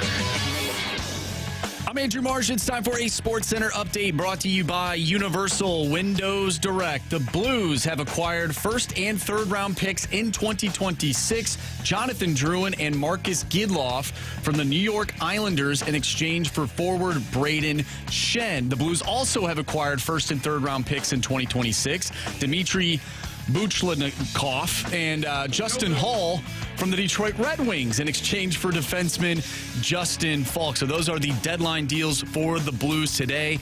We just played Doug Armstrong's press conference. If you missed that, you can check that out on the podcast page. If you missed anything from today's show, make sure you go to 101ESPN.com or check out the free Dobstar and Auto Center's 101 ESPN mobile app. Just head to the podcast page and you'll find everything. And it's all brought to you by the Schaefer Door Company. Blues do play a game tonight. They'll take on the San Jose Sharks. You can listen to that right here here on 101 ESPN. Pregame starts at 8. Puck drop is at 9. More on the Blues deadline deals next right here in the Fast Lane. I'm Andrew Marsh, and the Sports Center update is brought to you by Universal Windows Direct.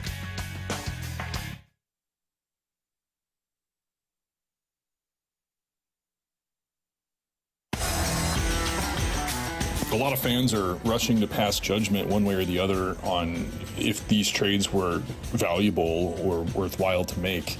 In all honesty, we don't have enough detail to make these informed decisions or opinions. There's so many conversations and information that we don't have access to, and we never will. But overall, we need to judge the direction of the franchise, and going through another retool after the previous retool was seemingly complete is somewhat disappointing, but understandable given the competitive nature of professional sports. Yeah, Josh, why don't you just speak for yourself? No, Josh, you absolutely nailed it. He was right. I love what he said about us not being privy to those conversations, and we don't have all the information. Something that Carey, you and I spoke about earlier. I didn't put it as eloquently as Josh did because that was a great mic drop. But as I noted too, full qualifier, we're not privy to the information. We don't know all that happened or did not happen between Doug Armstrong, conversations with other teams. We don't know. We don't. Have no clue. We don't have the information. So it's a little tough to say Doug Armstrong didn't do enough at the trade deadline. We don't know. You don't know what he was able to do, what he was capable of doing. You know what I mean? Who knows? Who knows how much? Who knows? Who really knows? You know what I mean? Jamie does. Jamie's joining us right now via the Collier and Thompson phone line. So Jamie Rivers, why don't you go ahead and tell us everything that we don't know? Sorry, about the Blues trade. Oh, okay. I was like, where do I begin? Yeah. I mean, we don't have enough time for that. No.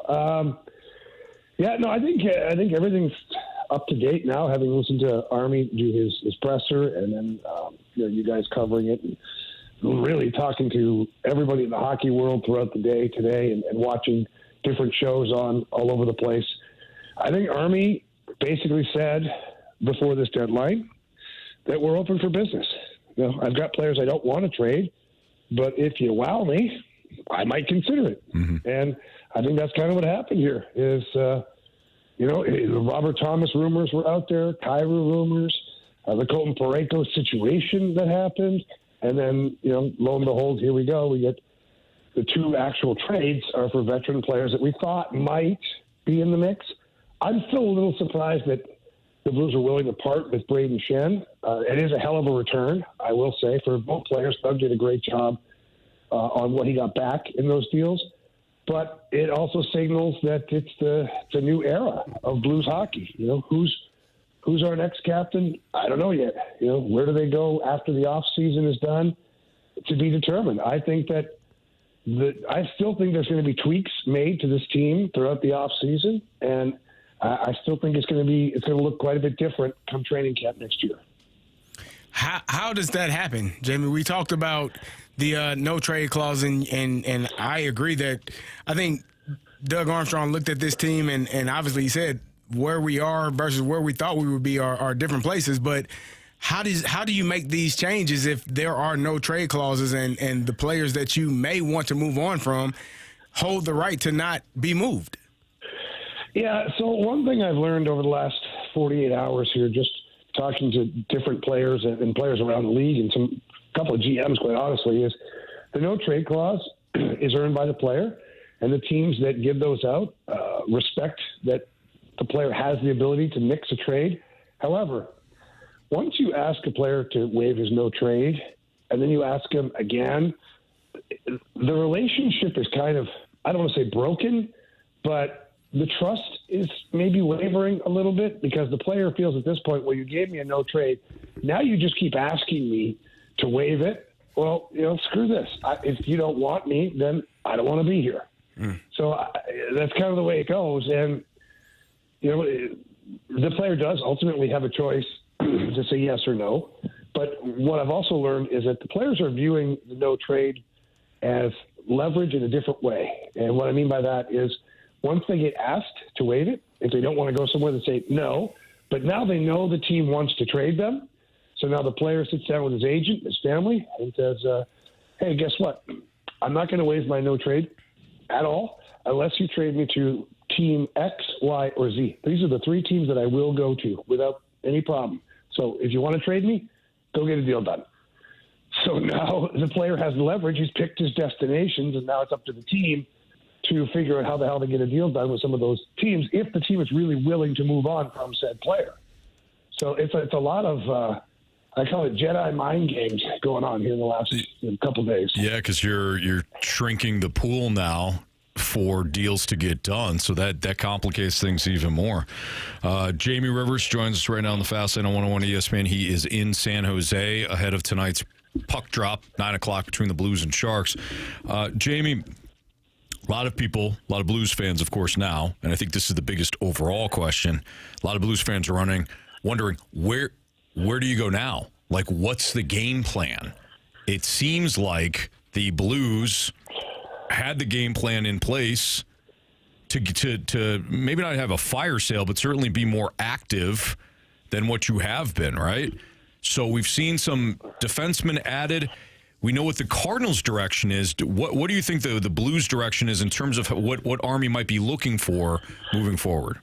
Yeah, so I think the direction for this team is, we'll call it rebuild, or I know there's some of these retool, rebuild, these stupid rewords, but I think that's where we're headed because you've changed your captain. You've traded Justin Faulk. Those are 2 veteran players that will no longer be with your team. And who knows what the offseason holds?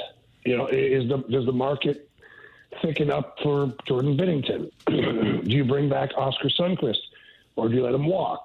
Those are 2 more veteran guys that could be gone. And so, and I'm not even going to touch on the Robert Thomas, Jordan Kyrou situations because I'm just going to assume that they're here at this point, because if you're going in a new direction like this and you're wanting a team to be good in 3 years or so, you're going to need some players, and those guys are good players. So I think that's what we're looking at.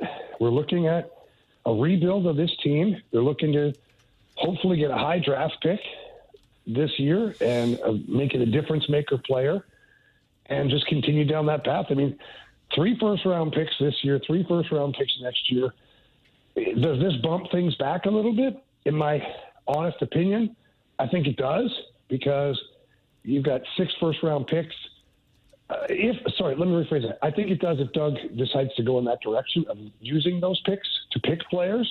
I think we're looking at 5-6 years down the road before a team that's really back into it. However, if Army decides to take those picks in the offseason, and let's say you attach a first-round pick to Jordan Binnington. Somebody's interested in Jordan Binnington. I'm just using this fictitious trade here. But if you attach a first-round pick, maybe now you can go get a really good player, because the team that needs a goalie is going to go, okay, I get the goalie and a first-round pick in this. Like, that's the way I'm looking at it. Or even a younger player or prospect and a first-round pick. All of a sudden, the deal gets a lot nicer for anybody else who's talking to Doug Armstrong. So, to me, I can't really answer that question fully until I see what's done in the offseason. Jamie, we saw the trade that was nixed by Colton Parayko. Do we know if he's in the lineup tonight? Is he in San Jose? What's going on with him? Yeah, that guy, man. What a wild 24 hours for him. He is with the team. He is here. I had numerous conversations with him. It was a really weird time for him. It was difficult, for sure.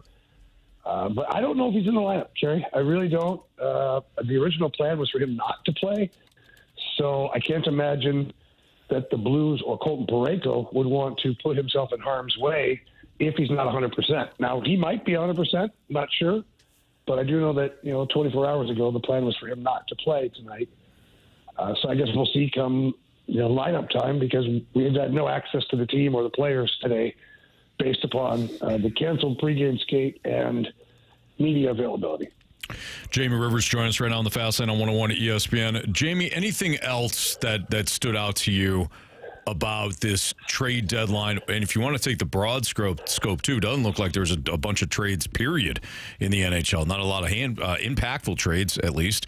So is there any other thoughts you had that we didn't discuss, whether it pertains to the Blues or the NHL? Yeah, this is a little off the beaten path. Is being with this group on the road, you get to see firsthand how a trade deadline and how rumors can affect a group. Big win the other night, and you'd have thought somebody's puppy got stolen. Like they're getting on the bus, and it was very somber, very quiet, not much laughter, not much noise on the bus. Like, you could just feel the anticipation of something bad is going to happen. I think these players knew that change was coming. I mean, Army almost guaranteed that change was coming. They didn't know to what level. They didn't know what players. But, it was hitting them. And, the Colton Parayko situation was also out there at this point. It was back into his court whether he wanted to accept the trade or not. So, first time that I've seen a trade deadline around a team like this where it really affected them. So I don't know what that looks like today, if it still affects them, or if there's a bit of relief now that it's over and they start to relax a little bit. Obviously going to miss their captain, obviously going to miss Justin Faulk. Those are two guys that were very popular in the locker room. But maybe just knowing that, at least for now, the storm has passed. The offseason is going to be a new battle, but maybe now they can just focus on playing. All right, we'll see. Heading into tonight's Blues-Sharks matchup. Jamie, thank you. We'll talk to you at some point, I don't know, next week or week after or in April. Thanks, Anthony. I really appreciate you putting it that way. Of course, brother. No problem. We don't know. You don't know. So we'll figure it out. When we talk to you, we'll talk to you. Okay, good talk. All right. Thanks, Jamie. We'll see you, pal. Yep, bye. Later. That's Jamie Rivers, live from San Jose, as the Blues take on the Sharks tonight with some of his thoughts on today's trade deadline. All right. I really thought we'd have more to talk about today. I thought we'd bring down several moves. Oh, we do have stuff to talk about. Few would be three. You sound like the text line, man. Yeah, no, you sound like the moves. Why didn't Army do more? What do you want him to do? I want him to make a bunch of moves, so we have a lot of things to talk about. We have a 4-hour show. How? Anthony wanted to trade Wilson Contreras, Nolan Arenado, take less, Brendan Donovan for your top players. Sonny Gray. So we have something to complain about. You just tried to sell me a bag of pucks, and I told you no, thank you. Well, you tried to trade me a bag of pucks, and I said no, thank you. Barely used. Not barely used pucks for an NHL team. You don't think I can get new pucks on my own? I got money, Anthony. I need players. I'm trying to get rid of guys. And you, unnamed GM for unnamed team, didn't want to trade. Yeah, can't help you. All right, we need a new Gauntlet contestant. 314-399-9646 is the Air Comfort Service text line. So if you want to play in the Gauntlet, feel free to give us a text. We'll play the Gauntlet next in the Fast Lane.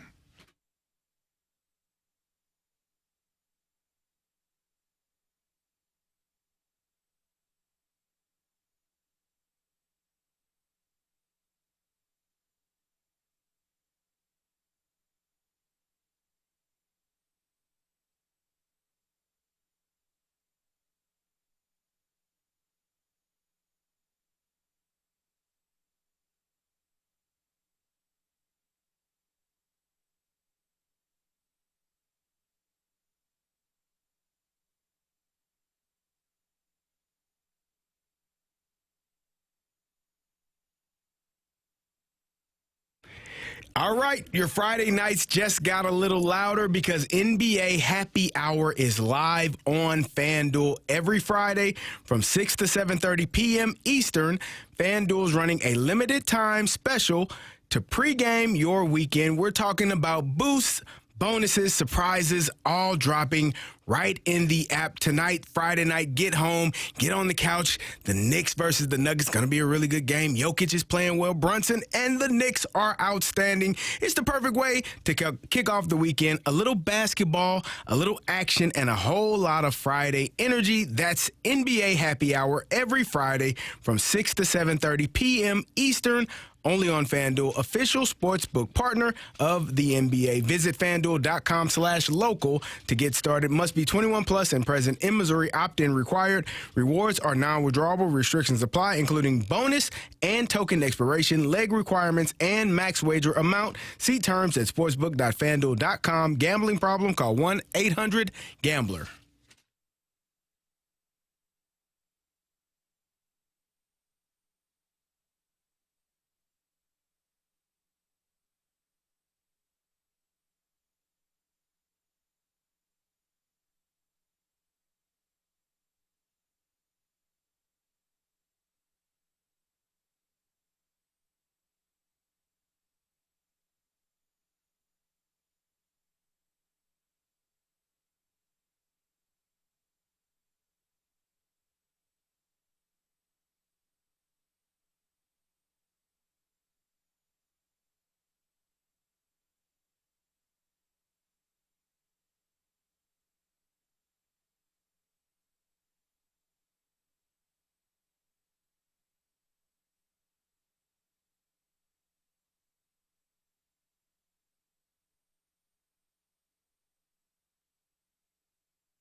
categories, one challenger. Can you survive the gauntlet? Brought to you by Blue Note Roofing. Roofing, siding, and gutters. Visit BlueNoteRoofingSTL.com for a free inspection. All right, it's the Gauntlet here in the Fast Lane on 101 ESPN. 404, your time check brought to you by Clarkson Jewelers, an officially licensed Rolex jeweler with Andrew Marsh and Carey Davis and Anthony Stalter. Let's head to the phone lines. We got Andrew on the line. What's up, Andrew? Hey, Anthony. How you doing, man? Good, man. Appreciate you joining us. Thank you for playing. Beautiful day out. It's a Friday. Blues are making things happen. Ish. Right, Carey? Yeah. Ish. So, Andrew, would you like to take on Marsh, Carey, or me in round one? I would like to take on you, Anthony. Oh, man. Oh, he called you Ranthony. Did you? Did I hear that correctly? No, he said Anthony. No. He said Anthony. Yeah. All right, just making sure. He hasn't hit Anthony yet today. No. Yes, he has. Yes, he has. Maybe before the show. Yeah, he did. Andrew. I must have missed it. My bad. No. That was before the show. You wouldn't have known. Andrew, good luck to you, man. Thanks, man. You too. Thank you. All right, Andrew. Anthony's headed off to the cone of silence. He's picking something up. I don't know what the heck he's doing. Oh, okay. Tell Marshy to spin that wheel. Marsh, spin that wheel, man. All right, Andrew. Is there a particular category you're hoping for today? I'm going to wait on that. You're going to wait on it? All right. I respect it. All right. Well, it is done spinning. Do you want to tell us now? Yes, sir. I think I'd like to do hockey. Oh, well, it's not hockey. It is football. Ooh, tough draw. All right. Well, we'll see how it goes. Sometimes these questions can be difficult. All right. Football. Andrew, are you ready? Yes, sir. You know how it goes. If you answer correctly with the options, without the options, you get 2 points. With the options, 1 point. Incorrect, 0 points. Here we go. The Chicago Bears won Super Bowl 20, demolishing the Patriots 46-10. Who recovered 2 New England fumbles in that big game? Oh, man, I'm a Bears fan, so I think I should know this, but I'm going to have to take the options here. Was it Mike Singletary, Richard Dent, or William Perry? I'm going to say Richard Dent. That was the second option, right? Yep. All right, that's what I'm going to go with. Final answer. Question number 2. How many times has new Texan David Montgomery surpassed 1,000 rushing yards in a season?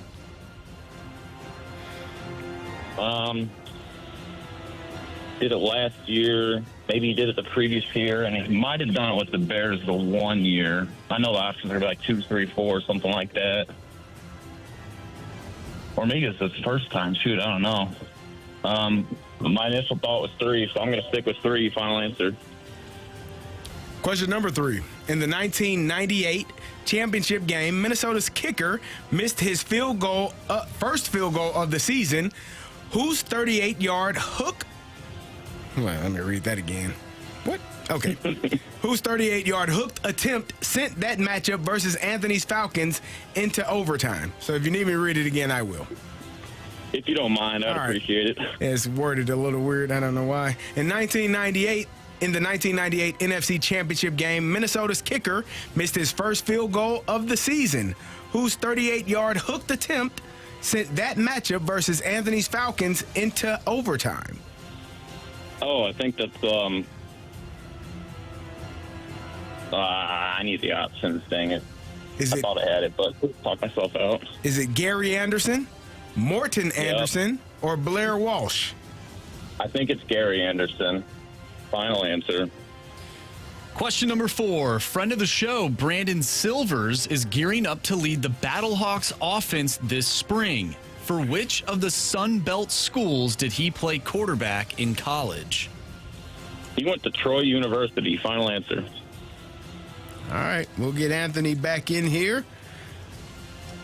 Andrew, how you feel? I feel so-so. I wish I wouldn't have taken the options on that Gary Anderson one, but it is what it is. Okay. I feel pretty good too, Carey. You feel good? Yeah, thanks for asking. Oh, I'm sorry. Andrew. Yeah, I was talking to Andrew. Carey forgot my name. He called you Marsh. DJ Marsh. I got a different name. Yeah. Anthony, Yes, sir. How was the cone of silence, sir? Well, it was silent because my guy Mike Ryder, he's locked in today. Oh, he's in there? I thought he got out of it. It's Friday, man. No, well, no, it's the Blues trade deadline. He's got all kinds of All those stuff he's trades, doing. huh, Anthony? You know how much Ryder does? I'm saying all those trades that you were just complaining about. I wasn't complaining about the trades. Complaining. You wasn't enough I for you. wanted more. It's never enough. We got a 4-hour show. Yes, Anthony. He wants it all. Or whatever Janet says. We got a 4-hour show, and Jamie refused to join us today outside of one phone call. So, there. That's right. Jamie told us to all go fast lane ourselves. You think I'm happy about that? Nope, not at all. Back of lunch, brother. Football. Yes. All right, here we go. The Chicago Bears won Super Bowl 20, demolishing the Patriots 46-10. True. Who recovered 2 New England fumbles in that big game? Who recovered 2 fumbles in that game, huh? Who would remember that? I was 3. Okay. Let's start off by who played for that defense. We got Mike Singletary, William Perry, Richard Dent, Jeff Fisher. That was him. I don't know. Let's go with Mike Singletary. Final answer. Question number 2. How many times has New Texan David Montgomery surpassed 1,000 rushing yards in a season? Wow. Another one you probably don't know off the top of your noggin. All right, I'm not going to ask for the options. It's probably pretty low. I know it wasn't last year. It can't be many. I'll say he did it once in Chicago and at least once in Detroit. I'll say 2. Final answer. Question number 3. In the 1998 NFC Championship game, Minnesota's kicker missed his first field goal of the season. Whose 38-yard hooked attempt sent that matchup versus Anthony's Falcons into overtime? Who missed the kick? Yes. That would be Gary Anderson, and I thank him daily for it. Well done, Gary. Final answer. Question number 4. Friend of the show, Brandon Silvers, is gearing up to lead the Battlehawks offense this spring. For which of the Sun Belt schools did he play quarterback in college? The Troy Trojans. Final answer. All righty. Well, I guess we can just go right down the line here. The Chicago.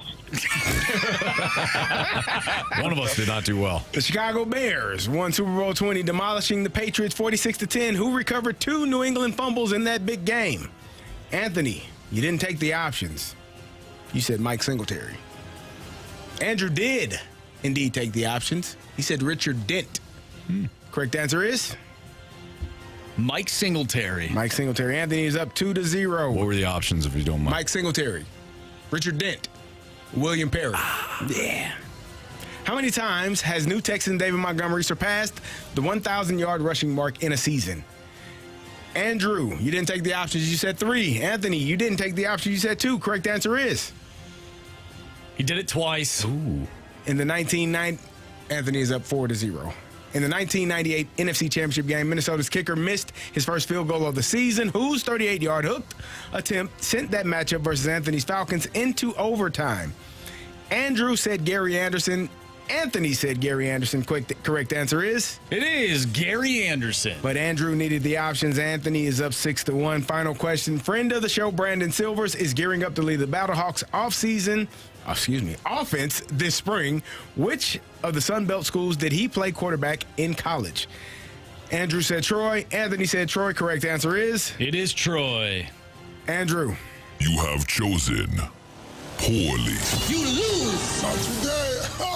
Andrew Anthony was locked in, man. He got you 8-3. He put up a snowman. I'm sorry.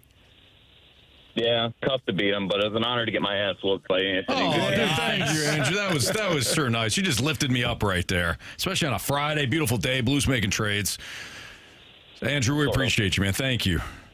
Hey, thanks for having me on, guys. I appreciate it. Love what you guys do. Oh, Keep it thank up. you. Good job, thank Andrew. You. Hey, Thanks, have a great weekend, and you know what? Make sure that you hit us back, okay? All right, will do. I'll try again. All right, thank you, Andrew. Have a good one. See you, Anthony. Oh man, I mean this guy. He's Shame. fired up. I Shameful. knew he was gonna. I knew he was gonna do something good today. I actually do feel bad. Andrew seems like a super nice He really guy. did sound like a really good guy. I actually feel bad. Yeah, I don't think you do. No, I mean a little bit. A little bit. A little remorse? A little remorse. One of those questions was literally right in your wheelhouse. Yeah, I'm actually glad I got all the other ones right, too, just because Just in case. typically people don't like when... Those were bear questions. And you're a bear. You're from Chicago. Oh, yeah. You know what I mean? Is he? I thought He's from Chicago. First two flat guess. Singletary and I thought you were going to take the options. Just in With the case there Bears? was an outlier. I almost did. Just in case there was an outlier I on the almost list. did. You did name all of the three options. of the options. You did. Yeah. That was a guess, too. All right. I think you named them in order You of did, how they actually. were written down, Exactly. too. That's not good. And then threw Jeff Fisher in there just for Just for kicks and funsies. giggles. What if he was the outlier? He'd have been mad. You'd have been kicking yourself, Anthony. Yeah. So Gary Anderson missed that infamous kick. Who made the kick in overtime to send the Falcons to the Super Bowl, where they promptly got annihilated by John Elway? I'm still mad about that game. You shouldn't be. Falcons won fair and square. Beats them A. Who made the kick? For the Falcons? Yeah. Hell if I know. You watched it? I don't remember You're it. crying because your Vikings didn't make Wasn't it? my Vikings? They were Barkley's Feels like Vikings. it. No, not then. Yeah. Me? He wasn't even alive yet. He was born. What year was it? 2. 98. He was 2 years old. I was alive. Yeah, But I was no Vikings fan at that point in time. I was It was brewing. a Rams fan. Are you kidding me? Then decided to break my heart like the rest of this city, except for the people that still like them, apparently. Sorry about that. Now, who made the damn kick? I don't know. Morton Anderson. Thank you. That was the other option on the list. Hell. Well, good job. Thank you. It's Fast Lane on 101 ESPN. We got our six Gary's packs coming up. Nope. They weren't wasn't. brothers, huh? No, they were not. They were both kickers named Anderson. They were. Probably both from Australia. Maybe not in that time. One of them was. Morton Anderson was Danish. See? I don't know what Gary Anderson was. Yeah. They're Besides kickers a human being. named Anderson. Yeah, they're brothers. They were not. I don't even know if the spelling is the same. Sports Six Pack is coming out 314-399. I'm serious. Gary and Morton 314-399. aren't spelled the same. No. Of course. Did you let me get a text line out? Sorry. 314-399-9646, the Air Comfort Service text line. Part 1 of the Sports Six Pack is next, so send your questions there.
It's time for the Fast Lane to answer your sports questions. I want to ask you a bunch of questions, and I want to have them answered immediately. Asking me all these weird questions. Answer the question. Answer the question. Answer me! Refreshed by Urban Chestnut. Urban Chestnut Swickle Light Premium Light Beer. Live your lifestyle, St. Louis. It's the Fast Lane on 101 ESPN. If you have a question, send it to the Air Comfort Service text line, 314-399-9646. We have a couple of sports six-packs here. Part one right now. So, Marshy, question one, please. Question number one. From the 636, will the Blues or Cardinals win a playoff series before the end of the decade, or should we all just reconvene in 2030? No, I'm going to say that one of them wins a playoff series by the end of the decade. You just never know. I'm starting to think that the Cardinals might get back to the playoffs before the Blues will. Well, you get they'll that have sense? one. They'll have one less season to do so, though. Very true. Years, man. What are you saying? There's gonna be a lockout. Baseball in 27. That's correct. That's You know exactly, what? that's exactly what I'm saying. Deadline spur action. You saw this. You saw what happened. You saw how long Army took to get up there. It was deadline. He was trying to make some things happen. Maybe. Right? I don't know. Oh, Maybe they do play in 2027. They only play like half a season, and the Cardinals can mask all of their flaws in a few months and make the playoffs. That'd be fun. That's how the Dodgers won in 2020. People always hate on the Dodgers, man. It's a damn good organization, man. Good ball team. You know what I mean? Great program. Yep, I totally get it. Absolutely. You're on board now, Anthony. I'm proud of you, man. I'm not on board with the Dodgers. I have seen the shift.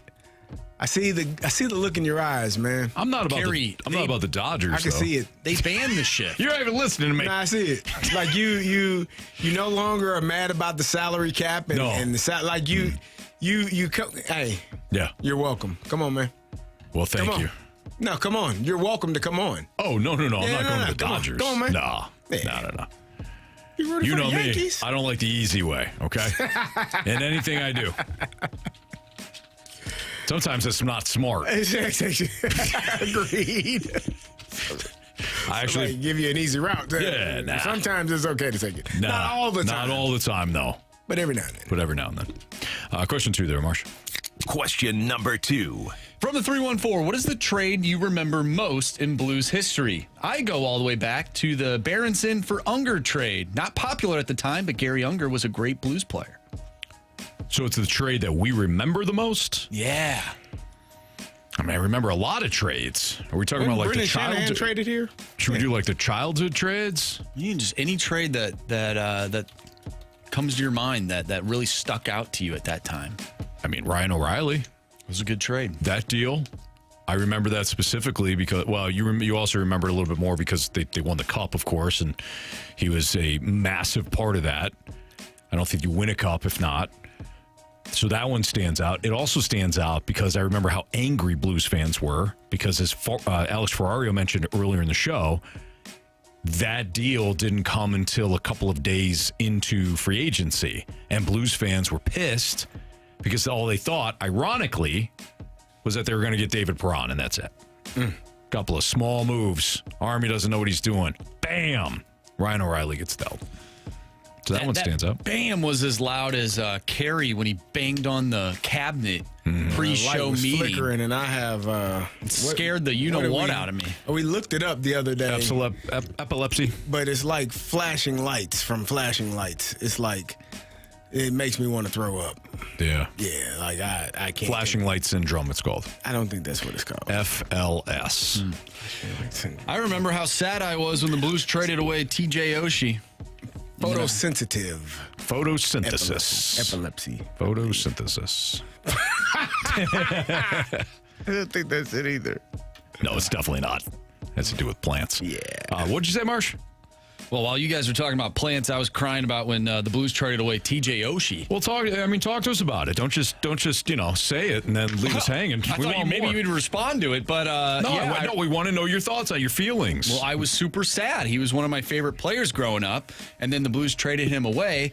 But then I remember how happy I was when I was sitting next to my college roommate who was a Blackhawks fan and looking at him crying when Troy Brouwer scored and the Blues beat the Blackhawks in the first round of the NHL playoffs.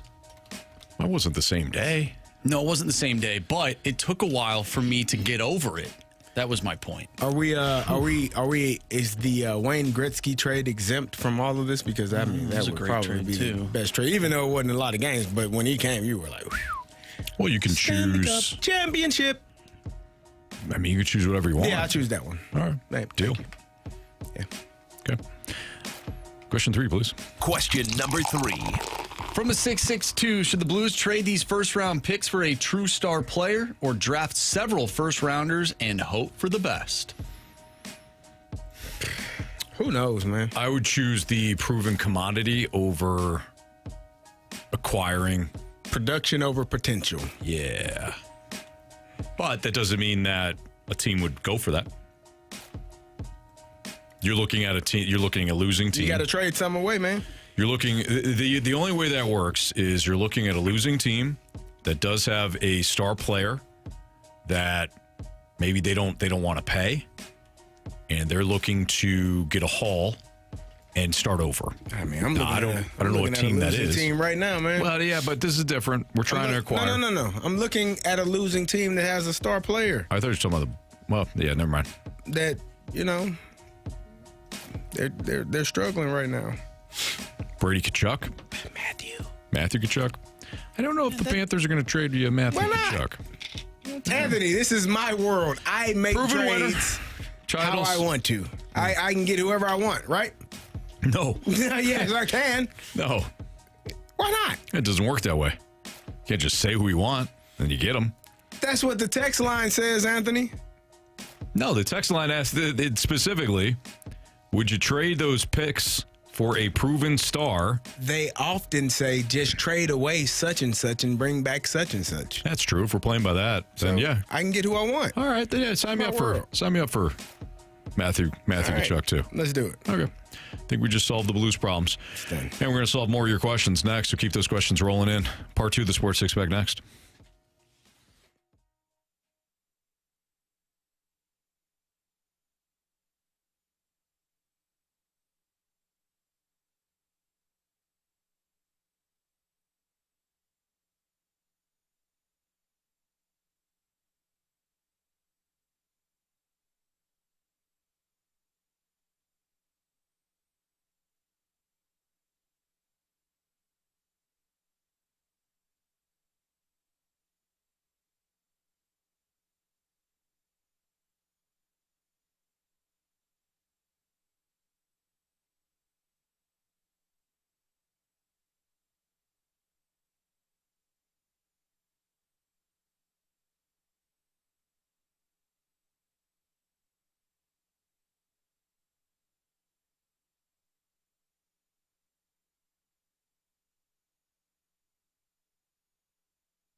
101 ESPN Sports Center.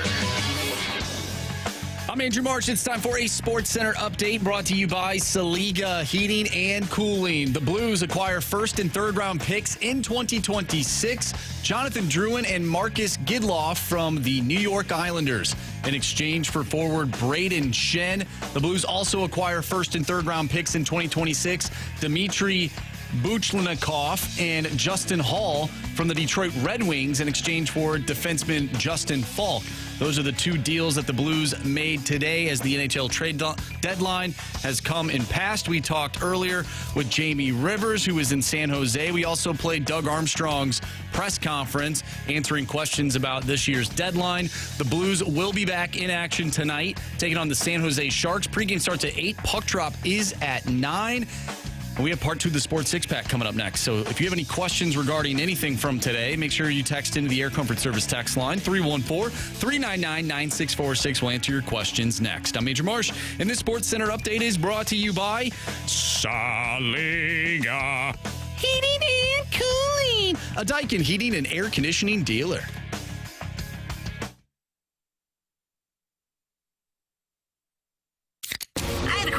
It's time for the Fast Lane to answer your sports questions. I want to ask you a bunch of questions, and I want to have them answered immediately. Asking me all these weird questions. Answer the question. Answer the question. Answer me! Refreshed by Urban Chestnut. Urban Chestnut's Swickle Light Premium Light Beer. Live your lifestyle, St. Louis. Part 2 of the Sports Six Pack right now. It's Fast Lane on 101 ESPN. CD, you okay, pal? Yeah, I'm good. I just had, I have random thoughts. Yeah, I saw you looking over, and then I saw you shaking your head. I'm like, oh, he was looking at me. He was disappointed in me. No, not you. Not this time. Well, it must be me then. Nah. Oh, he's looking at me. What do you mean, not this time? I'm not disappointed in you. This time. Which indicates Why you focus? See, this is the problem.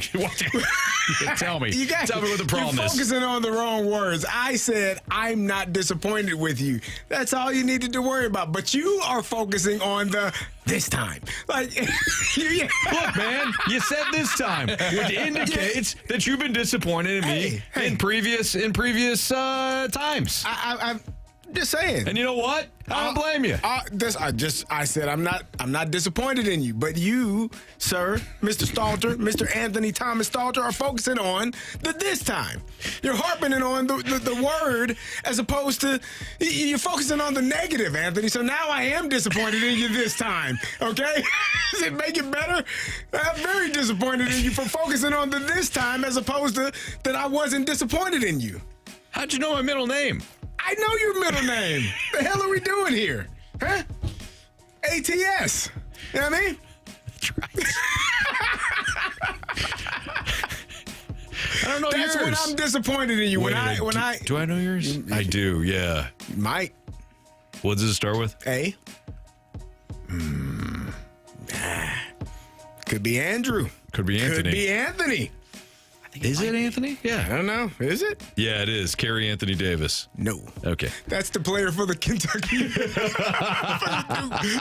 Blue Devils. What is there? Alexander. There you go. Carey Alexander Davis. Yeah. Jamie Barry Rivers. And Andrew. What does it start with? What does it start with? Michael. J. Andrew James. That's correct. Yeah. Wow. Nice job, guys. Now, if you'd be so kind as give her your birthday and your Social Security so we can get this thing rolling. Good luck with that. Mr. Stalter, we've been waiting for you to call. We've been looking for you. The 314 says Eric with an A. A-R-I-C. Yeah. Yep. I told you I went by Eric for a little while. I was introducing people. I got a buddy named Eric that starts with an A. Really? Yeah, I do. No kidding. I'm not kidding. Eric Armstead. That's your friend. Question number 4. Keep the ball rolling. I don't blame you. We're a little punch drunk here on a Friday. What day is it? Friday. It's been a long. Has it not been a long week? Though it's Blues stuff, this build up, and now that it's over. Do you feel let down? Did the anticipation? Probably a little bit. Was the anticipation greater than the outcome? Yeah. Yeah. Yeah. And they did fine. Anyway, But you didn't want me. Marsh, what's Sorry, your Marsh. Go ahead, question? Marsh. Okay. Sorry, you already fired the question. Well, Holmes said we already know your birthdays. That's true. Boy, they're halfway there on a lot of this information. All right, from the 314. Coincidence or not, the Blues just traded or attempted to trade their entire on-ice / locker room player leadership with 3 guys who wear the A and 1 that wears the C. Is it a question? Is it a coincidence or not? Oh, coincidence or not? Coincidence? No. I think not. No, Not at all. it is not a coincidence. They are telling us, Army is telling us that he wants to break up the core of this team. So no, it is not a coincidence. And I thought going into, even before the Parayko deal, I thought that we were heading for a fire sale. Remember we had that discussion. I thought when the Parayko deal was going to go through, we were in the fire sale. Like, yes. Colton Parayko Remember is he the let first, off the show the other day, and I said, I think we're heading for a fire sale. And then I think you got aboard when Parayko was dealt. Yeah, So we thought. When that went down, I was like, oh, yeah, they're trying to get rid of people. This is happening. This is happening. If you're moving on from Colton Parayko, you're like, the hell with it. Yep. Fast lane it. Fast lane them players, not them picks. Not them picks. Yeah. Give us them picks. So, no, I think they are. I don't think it's coincidental at all. No, I think the moves have been pretty clear. Yeah. This is what we're doing, and we are breaking this thing up. And it's so disheartening, man, because it costs you nothing to be a good teammate and be a good leader. And I'm not saying that these guys they aren't. I don't know, but it's one of the easiest things. Sure. To be a good teammate, to be a good leader, to be a good clubhouse, locker room, dressing room guy.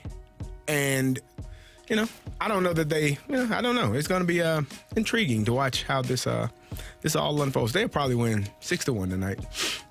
Well, speaking of that. Robert Thomas probably have 3 goals. Patrick. Speaking of that. Yes. Question number 5. This is not the only person that has typed this question into the Air Comfort Service text line and wanted our response. Not the only person. Color me intrigued. From the 314, do you guys think there is a small possibility of this Blues team going on a run the rest of the way? They did so after the trade deadline last year. And, of course, right around the trade deadline in 2019, in which Doug Armstrong said, I ain't going to make a move. I like what this team's doing. And they won a cup. Last year, he goes, I ain't going to make a move. I like what this team is doing. And they yes, I would barely lost in the first round. Correct. Here's where I'm at on this, CD. So Army does it again-ish. He did trade 2 players today, including his captain. So let's not pretend that he didn't make any moves. But he didn't make a ton of moves. So what can we say about this? Not only do I think it's a possibility, I think it's a fact that this Blues team's going to get hot. Whoa! And you can listen to the first game of that hotness next. Well, not next, but tonight. Next? Right here on the Blues Radio Not Network. here now? No, I still got a little time. My good friend, would disagree. I look at last year and say, Army felt something. He was like, okay, maybe there's something there. Your captain even said it. I think I want to stick around. Yeah. I think Army looked at it this year and said, can't get fooled again. He wasn't even fooled, though. He saw it. He saw it happen. It happened, but then this season happened. Yeah. And I think, I honestly, I don't know. I don't know Doug Armstrong. I think he's a very honest man. And I think people around him probably know his true feelings about, what he feels about where this team is and what they have not accomplished. Sure. And I would assume, because I think this is a man that said you stick him in the eye through the brain and you kill him. Darn right. I would assume that he's a very, very, very competitive person. And non-competitive people do not mesh well at all with competitive people. It's kind of like the Nick Saban quote. You remember that one? Yeah, it was about, I forget what it was, winners and losers. Like underachieving players don't want to be with overachieving players. Yeah, and overachieving players don't want to be, And I would say that this team has underachieved up until this point. Like the amount of success that was expected has not happened. Right. And again, these are all just based on what I deem to be a very competitive person in Doug Armstrong. Mm-hmm. This is probably pissing him off. Not the fact that he was unable to trade people, because you never know how that's going to go. Right. But the way that the season has gone over the last 2 to 3 years, minus a 12-game period, it's probably like really competitive people don't sleep well when it looks like how it looks. Right. So I think he's very frustrated. I personally don't think that there is a run in this team. I think that magic that Marshy was throwing at the radio when we walked out the other day, all for nothing, man. Sorry, Marshy. Dried up? Yeah. Okay. Yep. Man. Marsh, what's your next question? Question number 6. Now that we're all depressed. I'm sorry. No, you spoke the truth.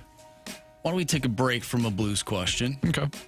More of a personal question for you, Anthony. Me? From the 314. Anthony, you coach flag football. Yes, sir. What does your team have practices, set plays? How do you run the team? I've been asked to help my nephew's team and looking for help. Oh, nice. Well, first of all, I've been coaching my son Killian's team since kindergarten, and it has been one of the most fulfilling experiences, rewarding experiences since becoming a parent. It's awesome. I love it. It's not always easy, but I love it. Yes, to answer your question, we do practice. We practice 1 hour a week leading up to the season. I try to get in 3 or 4 practices before the season starts. But in the spring, when there's spring break, that's not always possible. But yeah, we try to get in 3 or 4 practices. Only practice for an hour.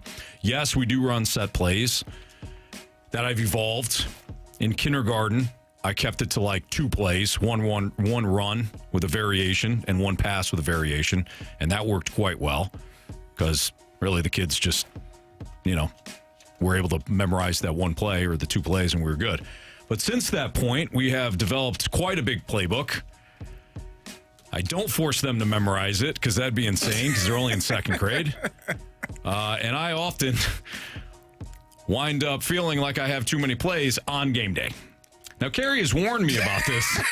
I consider myself a consultant for the 2nd grade Falcons.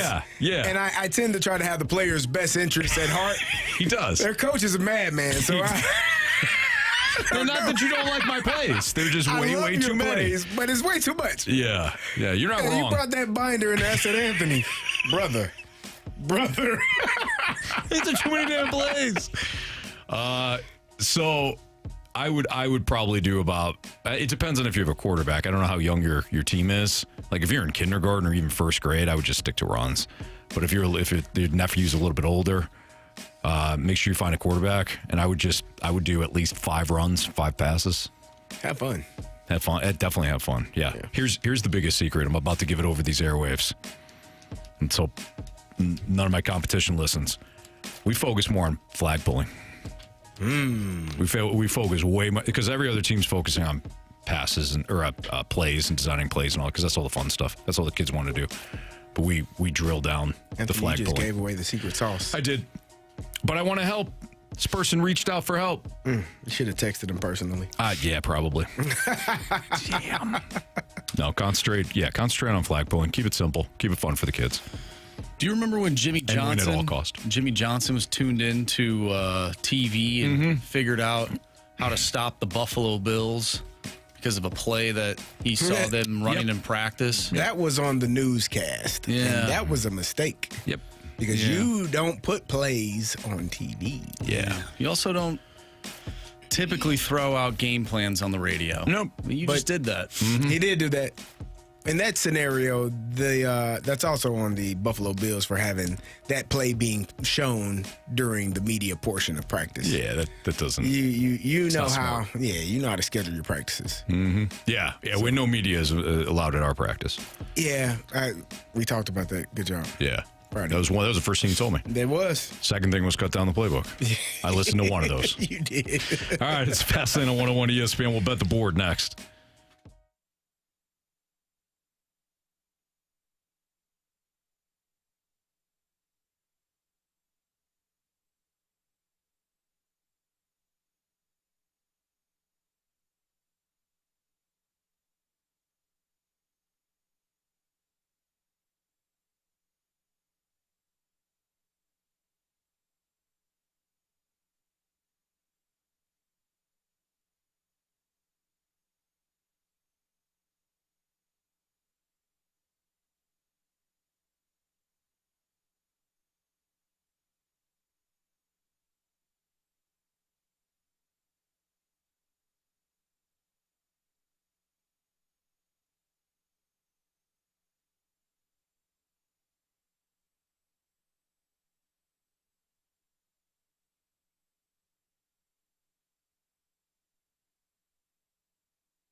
Time to play Bet the Board here in the Fast Lane on 101 ESPN. Marsh, how did everybody do last night?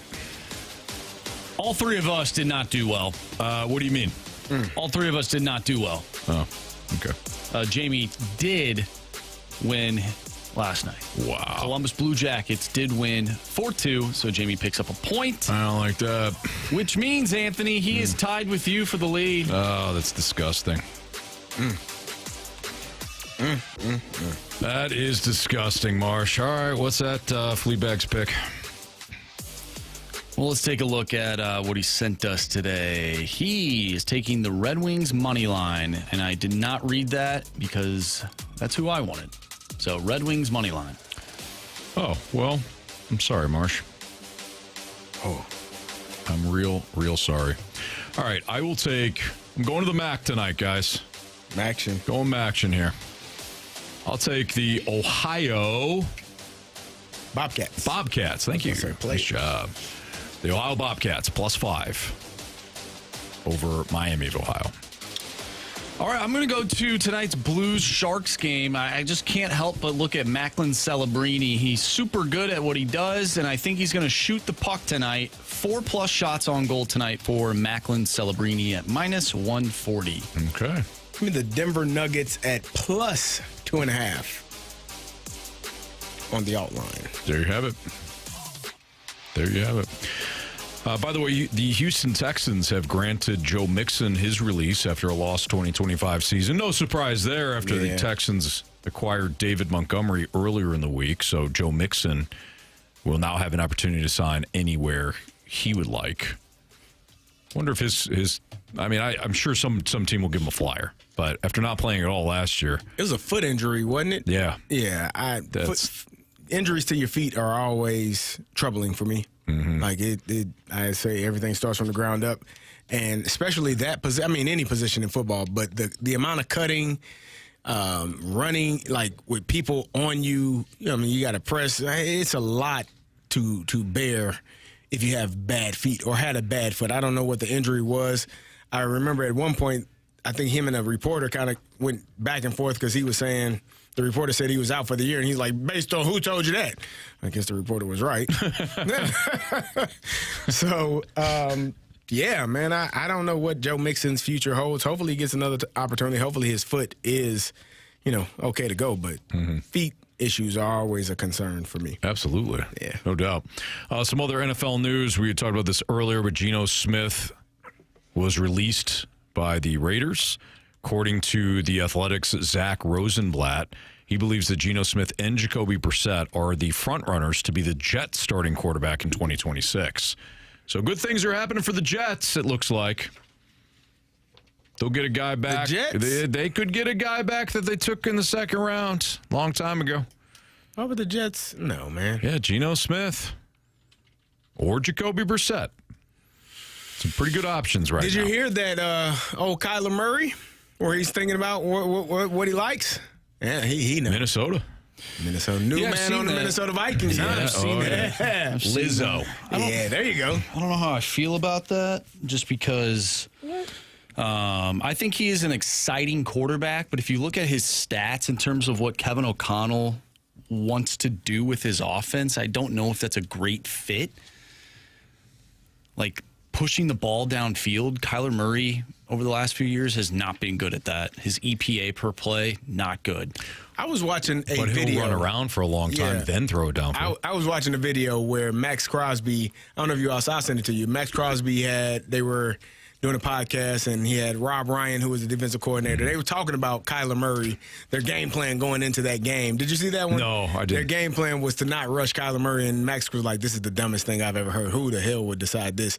But the amount of respect that they were showing Kyler Murray, for me, lets me know that opposing players know how dangerous, and that's really all. I've told you all, that's all that matters is when opposing players, superstar players, show you your respect, that means you can play. Damn what everybody else says, damn what the media says, damn what the coaches say. When the opposing dudes are like, yeah, we don't want to do that against him because he'll kill you. that tells me a lot. So you might be okay, Marshy. You might have a quarterback if he goes to Minnesota that can actually him and Justin Jefferson. I think would be outstanding. There are aspects of his game where I'm like, oh man, like that would be pretty cool to see him play in Minnesota. Obviously, you talk about the speed aspect, the ability to escape the pocket and get away from defenders. He doesn't really turn the ball over that much compared to other quarterbacks. A lot of completions. But I think what scares me is that downfield aspect of it. And if Kevin O'Connell's trying to push the ball downfield, we saw ADOT this season, J.J. McCarthy was ranked 5th, right? And everyone's like, well, J.J. McCarthy, his arm isn't that great. And, that's your opinion. But he was 5th in ADOT in 10 games. Like, he is throwing the ball downfield. That's what Kevin O'Connell wants to do. He wants to push the ball downfield for those explosive plays. So if Kyler Murray can do that and execute Kevin O'Connell's offense in the way that KOC wants to run it, then I think that's a great fit. Obviously, there's the off-field stuff that people have question marks about. So, and we talked about it the other day. Maybe he ends up having a oh crap moment. I need to maybe do things differently in my next go around with another team. So maybe that changes, but. I mean, you could go worse with other quarterbacks, right? I think Kyler Murray. You could do much worse. You could do much worse. So, if he is a Viking, I won't hate it by any means. We'll just see how it plays out. It could blow up in their face. It also could put them back in the playoffs. Who knows? So, I just saw that Sports Illustrated's Albert Breer has heard Kyler Murray has interest in the Colts. Murray, so Murray appears to want to sign with the Vikings the most, to what CD brought up, to which Breer notes the Vikings are mulling their options, which could mean they, at the very least, don't see Murray as a slam dunk number 1 quarterback on the market. Breer also tosses out the Jets, Dolphins, and Falcons as places of interest for Murray. Specifically for the Colts, he notes that it would ease Daniel Jones's Achilles rehab to have a viable starter in place for the early season. So, reading between the lines, sounds like Murray prefers the Vikings and Colts. Neither. If I were him, I would be preferring the Vikings over the Colts because Daniel Jones is, he's going to be their guy. He's going to be their guy. Or you can go to Minnesota and potentially earn yourself a new contract. Very true. So, yeah, you got to be smart about it. Yeah. Especially if you're like Malik Willis, too. Don't just, you're going to have options, man. Go to the best spot. You were not in the best spot with the Titans, wound up with the Packers, got good coaching, and now teams are interested in you. So be smart. Go to the Falcons. It's Fastlane on 101 ESPN. No, don't go there. You said be smart, Anthony. Yeah, good call. All right, biggest question of the day is next.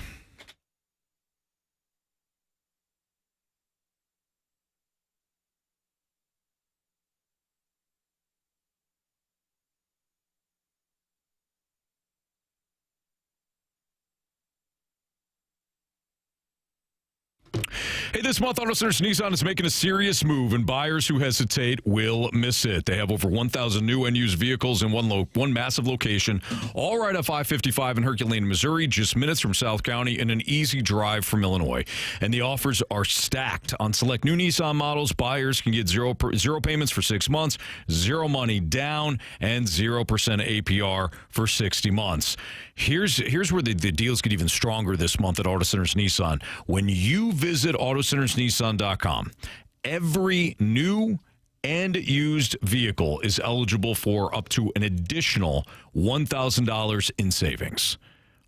You may be wondering, what do I have to do? When you click on a vehicle that you like, hit the Claim My Buyer's Bonus, which is a button that is on their website after you choose that vehicle, then you can lock it in.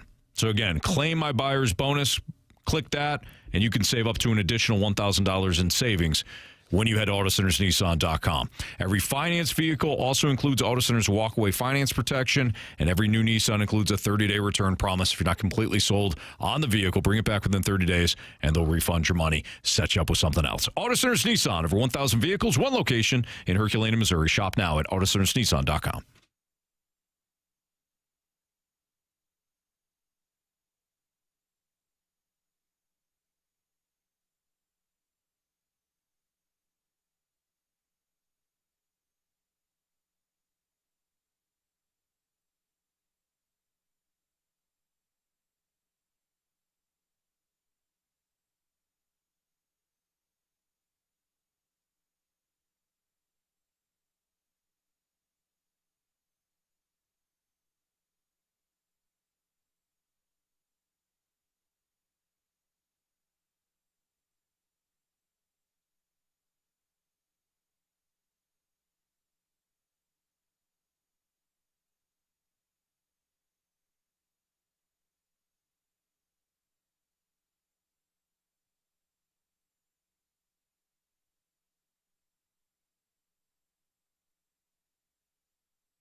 Lane's biggest question of the day. Presented by Banner Construction, the experts in James Hardy siding.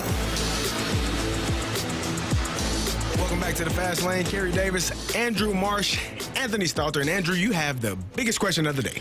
I certainly do, Carey. We get a mic drop from Drew, and I want to play this mic drop before I ask the question. There's a few different questions here to sort of go over because of this mic drop. I have a main one for the biggest question, but first let's hear from Drew.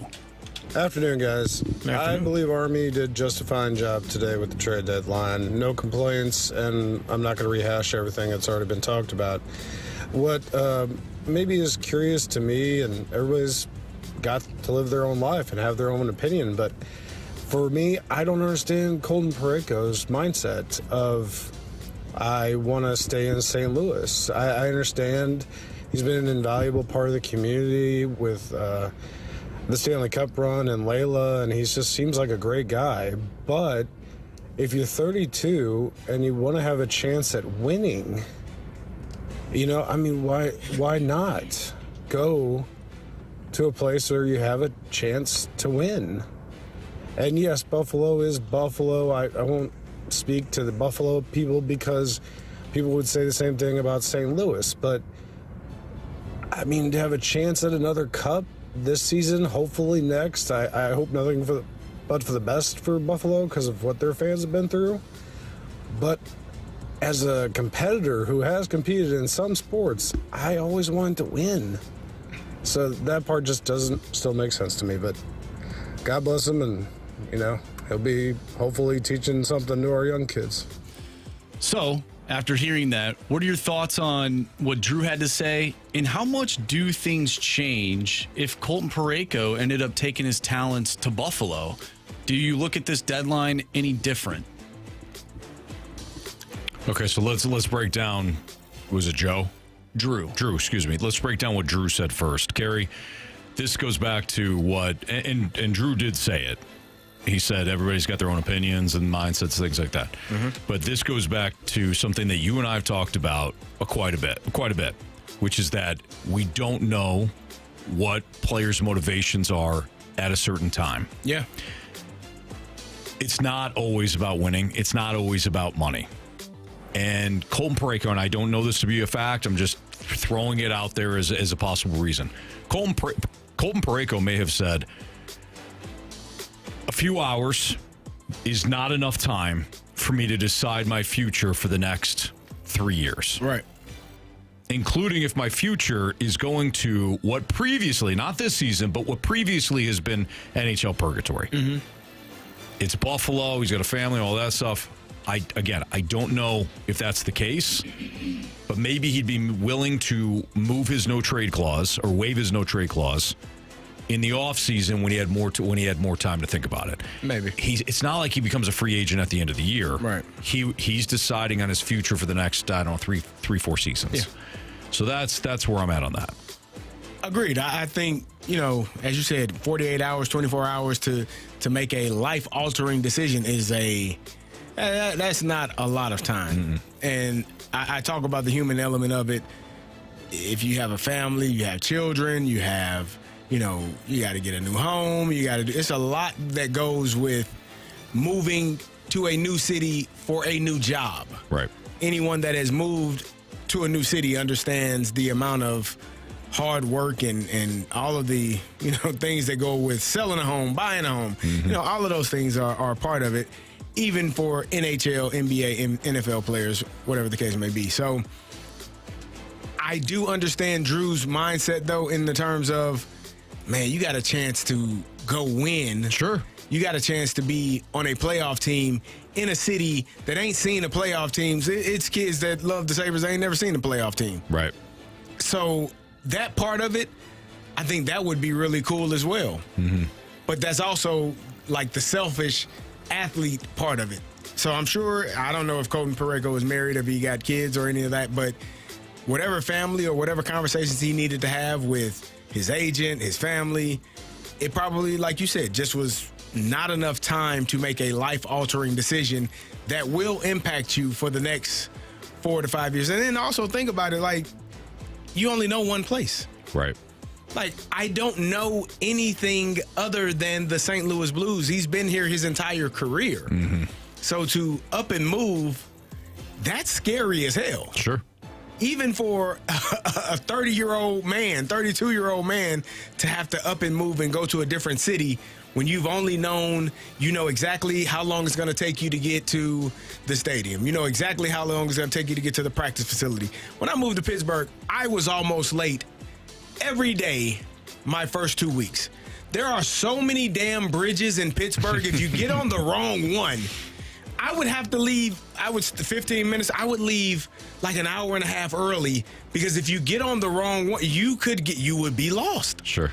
And that's with navigation. Like, you still might get on the wrong damn bridge and be in Mount Washington. Like, how the hell did I get up here? And how long is it going to take me to get to where I need to go? Right. So the level of comfort that you have in a certain place versus the level of uncertainty, I'm sure all of that was weighed into it as well. You don't get a chance to go visit anything. Like, you're just thrusted into a situation where, boom, you're on the team. You got a game tonight. Here's your matchup. Here's what you're doing. And now we got to rock and roll and go. So it's a lot. I've seen people online, and I kind of laugh, but the idea of Colton Parayko, going to Buffalo because, well, the Blues would have got something really good in return. He doesn't care about that. Yeah. He's not even going to be on the team. Very true. He doesn't care about what the return is. Yeah, like people right, saying yeah, like, no. well, this is your worth, and like, nah, it doesn't. That doesn't matter. Why would he care? Yeah, right. My team is trading me. The team that drafted me is trading me, and now I have to think about my future. Does my future Does my future include being in Buffalo for the next couple of seasons? Even though they're a team on the rise, there's no guarantee that you're going to win. So, and if he loves it here, which by all accounts I think he does, that he's factoring that in. Think about it this way too. Just think about your own life. Where we are now as parents, Carey, changes things. Changes everything. Yep. Where I was before kids and where I am now, priorities and all that. Even if I had no intentions of changing that much, you do. Right. So Parayko being where he's at now in his career compared to maybe 5 years ago, 6 years ago, whatever, started his career, be like, I'm going to a winning team. Right. That's where I want to be. I want to win. Things change, Mox. You're the starting quarterback now. Well, even let's say that he had an expiring deal. Yeah. Maybe he does end up taking it, because then he can decide where he goes in free agency. That's just not the case here. To my other question, though, how much do things change if Parayko did go to Buffalo? For those fans out there that don't think Doug Armstrong did enough at the deadline, do you think that their opinion changes with what we assume to be the return? Okay, I want to make sure I got that right. So can you rephrase it? So not rephrase it. I'm sorry. Can you repeat it? Not rephrase it. Repeat yeah. it. So what we know, right? What the return would have been for those fans out there that don't think Doug Armstrong did a good job, and there are a few. We have seen them on the text line. How much will things change? Do you think their opinion changes? I think so. You do? Yeah. Okay. Yeah, I do. Or do you think they're looking for the Robert Thomas trade? They're looking for the Jordan Kyrou trade. They're looking for, I think, some Hugh Suter to be moved, Oscar Sundquist to be moved, Jordan Bennington to be moved. If your expectations were a massive fire sale, then to your question, I think because we didn't talk about that. Yeah, I think you'd massive still be fire sale. I think you'd still be disappointed. But for those people that are kind of like, this trade deadline was mad today, I do think things change a lot if you include the Parayko deal. I do. It's kind of like an NFL draft that you were kind of unsatisfied with the first round pick, but the next two picks were outstanding. You're like, okay, yeah. I like what we did here. Yeah. And now you're starting to talk yourself into the first round pick because of the other two you like. It's like trading away your 2026 first round pick for another first round pick, and you're like, I don't really like that, but then the player does really well. He gets 10 sacks. He does. 10.5, and then you feel really good about it until happens? Super Bowl Sunday. He plays on Super Bowl Sunday? No, he didn't play. Was he in jail? Yeah. Yeah. So. Okay. Yeah, it's a Falcon then. It's Fastlane on 101 ESPN. None says Super Bowl Sunday like a Falcon being in prison. Oh, man. Come on, man. What? Eugene Robinson, James Pierce Jr., hell, even Vic. Was it Super Bowl Sunday? No, but he was in jail Super Bowl Sunday. A couple of them, probably. Really? He's out now. It's fine. Come on, man. Jeremy Rutherford will join us next. Talk a little Blues hockey on 101 ESPN.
Time for the Rutherford Report with our Blues insider, Jeremy Rutherford, on 101 ESPN. JR is brought to you by Evergreen Wealth Strategies, helping everyday people every day. Visit evergreen-ws.com.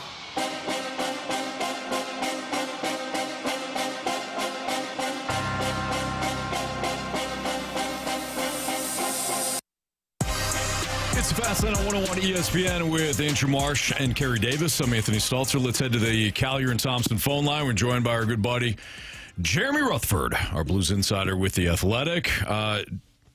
JR, you survived. Another NHL trade deadline. Barely, guys. What can you tell us from as much? What can you tell us about how the day kind of unfolded? Yeah, so I'm actually in San Jose, and the team is staying, I don't know, about 10 minutes away. The front office is staying in the same hotel I am, so I actually just went up to Doug Armstrong's door in the morning and put my ear to the door and tried to listen, but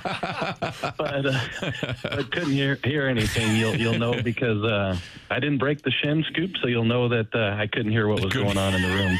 But you left the room to make that deal. But no, anybody paying attention to the Blues trade deadline today knows that for the first 4, 5, 6 hours of the day, it didn't look like the Blues were going to do anything. And I know that there were some disappointed Blues fans thinking that this deadline was going to pass without any movement. And after weeks of buildup, thinking that this was a pivotal day, what's going to happen here? But there in the final hour, you got the Schenn trade, you got the Faulk trade. And, just a quick comment on those. I think a year or two ago, if you would have told Blues fans you're going to get a first and a third round pick for Justin Faulk and, he's not going to be here for the last year of his deal, you would have thought, oh my gosh, that'd be great, just the way he was playing. Not so great the past couple of years, but he's turned it up this year, and he gets that package to go to Detroit. And then the Blues get a first and a third for Brayden Schenn too, which I'm sure you guys have broken down. So I think the Blues did a really good job of maximizing a couple aging veterans who've got term left on their deal as they continue to push towards this retool. So, JR, you have no insider information as to whether any other players other than Colton Parayko were potentially traded. Were there any conversations? Did you hear if any deals were close, or was that just all rumors and hearsay? Well, I think that they talked about everybody. And, in talking to, people around the league for the past couple weeks, I really do think every single name was mentioned. I actually was somewhat surprised that they made it across the finish line with Colton Parayko. He's the one guy who you kind of didn't think they were really going to make that move. You heard his name, but to get to the finish line and then to have him nix it with his no trade clause, quite a development. But in terms of, Robert Thomas, they talked about him with Buffalo, even though that one didn't materialize. I know there were talks about Jordan Kyrou. Jordan Binnington, not really much activity there. I still think that one's going to get addressed in the summer and the off season. So there was tons of talk. But guys, I just sat down with Doug Armstrong for about 20 minutes, one floor down here at the hotel. And what he said is this: he and the inner circle set a bar that they wanted to get to with any player that they were talking about trading. So whether it be Thomas, Kyrou, whomever. And they said, if teams don't meet it, we are not moving these players right now. We're just not doing it. And the reason is they're not pending UFAs where you're going to lose them in a year. These guys are under contract for 4 or 5 years. So Doug Armstrong felt like there's still time to move these types of players if he wants to, and didn't have to do it today, didn't have to take the best offer. And you used the word move, so I'm assuming that there still are going to be talks this offseason for some of those players to be moved. Are we past the point of trying to make it work with the Robert Thomases or Jordan Kyrous or, player X, insert name? Are we past that point? Does Doug Armstrong no longer see a path with those players on this roster? Yeah, so the best way to answer is I asked him that question, Carey, and he said that nobody other than Blues chairman Tom Stillman has a secure job, in this organization. So he said that with the way that they've played, everybody should just understand that their name is being talked about and they could be moved. I think you have to look at the situation now as, the cat's out of the bag with Robert Thomas and Colton Parayko. These are two players who I think the Blues are going to continue to try to move in the offseason. I keep in mind they have no trade clauses, so like Colton Parayko did this time, he can tell him that he doesn't want to move him. But I asked him, guys, I said, are you concerned, worried at all that some of your top players now know that kind of that's the next step with these guys? And it was almost a John Mozeliak. I said, how do you feel? He goes, not great. Jeremy Rutherford joining us right now. He's our Blues insider with The Athletic. This is a tough question for you to answer, JR, mostly because you could not hear Doug Armstrong through his door, through the wall, when you were trying to listen. But how much do you think things shifted for Doug Armstrong when Colton Parayko nixed the deal? So I've been asked that question, and I didn't ask Doug that, but just my own thoughts here. I think at first you think, okay, well, if that goes through, then maybe today looks different. Yeah, that's what I'm thinking. Yeah, I do think that that's a possibility. So I don't want to poo-poo that. Sure. The only thing I'm saying is the more I thought about it, I was like, you know what? Even if they moved Colton Parayko, they were still going to try to move Justin Faulk. They were still going to try to move Brayden, Schenn, and then they didn't move the other guys, the Thomases and the Kyries, and those things could happen this summer. So unless I'm missing something, the more I thought about it, I just don't know that made a drastic difference, because what they ended up doing, I think they were going to do anyway. So, sure. So if that did go through, I'm just trying to think of things here as to what else could have gone differently. JR, I'm going to pull a TMA here and go to the text line. I know you enjoy those questions from the listeners. The 314 wants to know, what can you tell us about the players that are coming back? I know one is a UFA after this season, so obviously the Blues pick up some draft picks, but also some players named in those trades as well. Can you tell us anything about those guys? Yeah, so I know this is not TMA because that was a normal text name, the 314. that was definitely. But no, not too much here. You look at the Schenn trade, a first and a third, and it's an unsigned draft pick, Marcus Gidloff. He's a goalie. I think there's some upside there. I think Corey Pronman, our prospect guru at The Athletic, he put some notes in the story about him. I really haven't had a chance to do much homework on that. Then you got Jonathan Drouin, who's played 55 games. Everybody's familiar with that name. Does he come here and he's a body? I think right now the Blues are just trying to limp to the finish line and see where it takes them. But, he makes a pretty good chunk of change, so that's not just some, average Joe coming in a deal here. And then you look at the Faulk situation, kind of same thing. They got a defenseman, Justin Hall, that's coming, 34 years old, but, spent most of the year in the minor leagues. And look, they're going to have to put 6 defensemen on the ice every night, for the last however many games they have. And so you lose a Justin Faulk. And right tonight in San Jose, they might have to play a D short. So, I think at that point, that's just taking a player back. All right, last thing for you, JR. Anything else that stood out that we didn't cover that also was interesting to you? 2 things. One, I think the biggest thing is that in trying to trade Robert Thomas and trying to trade Colton Parayko, this isn't, hey, we're trying to be third in the Central next year. This is not just a 1 or 2 year deal. This could be a 3 or 4 year deal. The team can't put a timeline on it, Anthony, because how long is it going to take for these guys to come together? Sure. But Doug Armstrong used the words trials and tribulations a few times during our interview. The other thing is the Parayko leak, and you guys probably touched on this already, but he said that they actually checked the phone calls records, the text messages, the emails of people on the staff to see how and why, if anybody in the organization leaked this information about Parayko being traded to Buffalo. He says that it was nobody in the organization, according to their due diligence, and he was very, very, very disappointed that got out. He did talk to Parayko, and, he just has the utmost respect for Colton and is very disappointed that happened. All right, great stuff. Appreciate you, JR. Thank you. Make sure you give Jeremy Rutherford a follow on X. You probably were doing so, but at JP Rutherford. Great stuff from The Athletic. Have a great rest of your weekend. I'm sure you're going to kick back a little bit, although you still got to cover the game tonight. So Hey, listen, I guess a little TMA here. I just don't have to take my phone into the bathroom anymore like I've had to for the past week. Nice. That's a good call. All right, JR, appreciate you, man. We'll talk to you again next week. All right, thanks, guys. All right, take care. All right, that's Jeremy Rutherford. Great stuff, great insight there.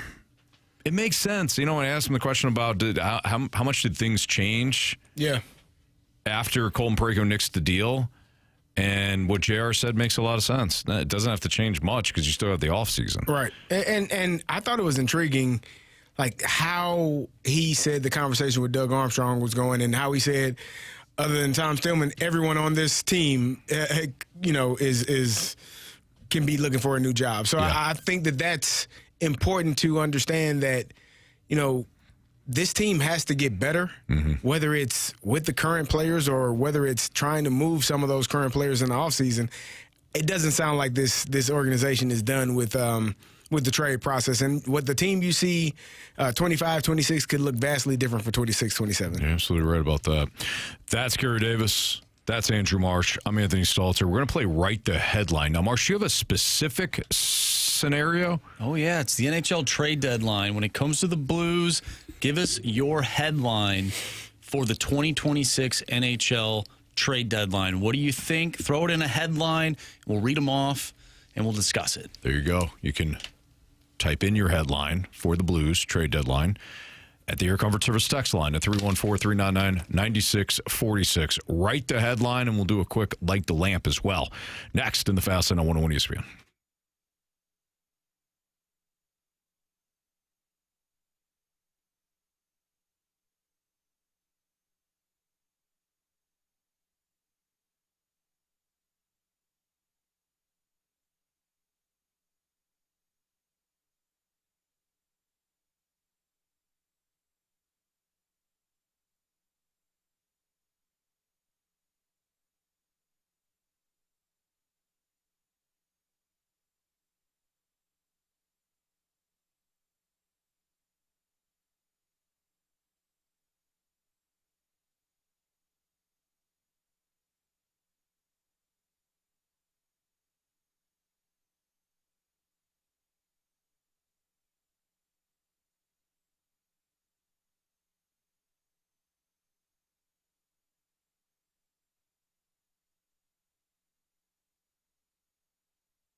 101 ESPN Sports Center. I'm Andrew Marsh. It's time for a Sports Center update brought to you by Universal Windows Direct. 2 moves today for your St. Louis Blues as the Blues acquired a first and third round pick in 2026. Jonathan Drouin and Marcus Gidloff from the New York Islanders in exchange for Brayden Schenn. The Blues also acquired a first and third round pick in 2026. Dmitry Buchletnikov, butchered that name, and Justin Hull from the Detroit Red Wings in exchange for defenseman Justin Faulk. So Brayden Schenn and Justin Faulk on the move. Schenn with the Islanders, Justin Faulk with the Red Wings. We just got done talking with Jeremy Rutherford. If you missed that interview or if you missed the Doug Armstrong press conference today, make sure you go to 101ESPN.com or check out the free Dobbs Tire and Auto Center's 101 ESPN mobile app. Just head to the podcast page. You'll find all of our interviews and all of our shows there. And it's all brought to you by the Schaefer Door Company. Blues take on the San Jose Sharks tonight. Pregame starts at 8 o'clock. Puck drop is at 9. And coming up next, we're going to play Write the Headline as it pertains to the Blues NHL Trade Deadline. So if you have a headline you want to send our way, do so using the Air Comfort Service text line, 314-399-9646. We'll write the headline and we'll discuss next right here in the Fast Lane. I'm Andrew Marsh, and this Sports Center update is brought to you by Universal Windows Direct.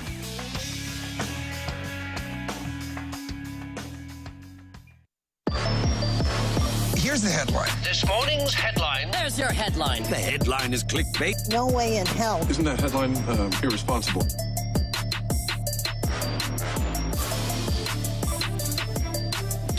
All right, you heard Marsh. Time to write the headline here in the Fast Lane on 101 ESPN. We're writing the headline on the Blues Trade Deadline. Now, Marsh, you're a very creative kid. Oh, thank you. I'm going to throw it right to you. What's your headline? Well, Anthony, this is a saying that we have heard many times on this show, and I think it does pertain to the Blues and where they are at right now. But my headline is, where are we? Oh, I like that a lot. Where are the Blues right now? Obviously, they traded in San Jose. Justin Faulk. Well, they are in San Jose. Yeah. Good call on that one. Okay. They trade Justin Faulk. They trade Brayden Schenn. We know that there were other deals out there that could have been made, but these are the two. Where are the Blues moving forward? Like, what is the direction that this team is heading in? You know, we know an idea of what they want to do. Can they ultimately get those things done? We'll have to see. We'll have to wait till the summer.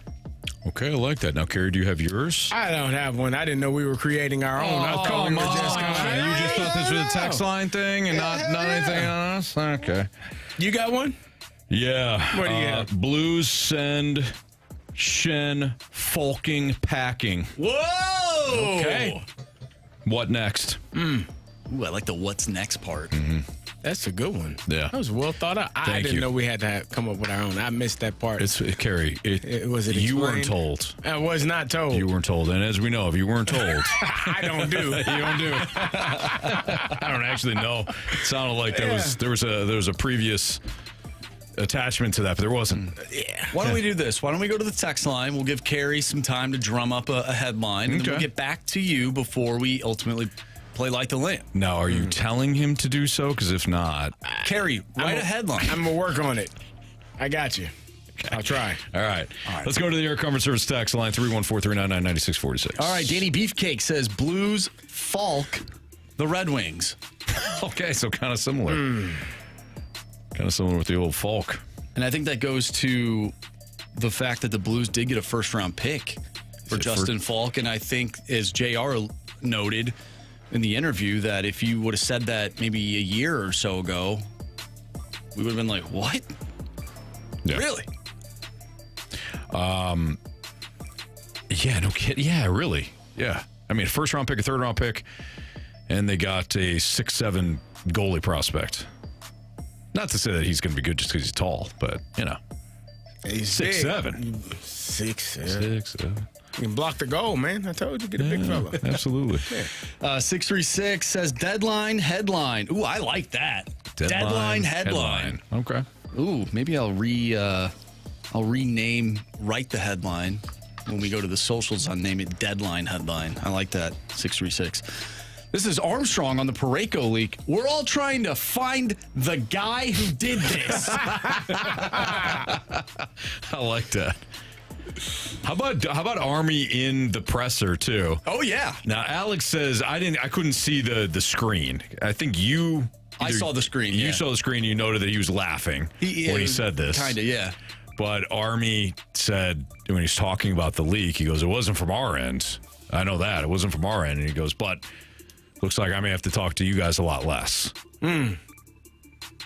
Which is kind of funny. It's like a dig. It's like a dig at the media. Yeah. But he also said it didn't come from us. Yeah. So sounds like Army was basically saying, "Hey, we didn't leak this. I know you didn't either. I still don't want to talk to you though. Yeah. So go fast lane yourself." Oh. That's I think what Army was saying. Huh. FedEx Colton. Blues do the basics. Trades were constructive, but nothing creative. Okay, I can deal with that. Constructive, yes. The deals were constructive. They weren't necessarily creative. Like the Parayko deal would have been pretty creative. Yeah. I guess. Yeah. All right.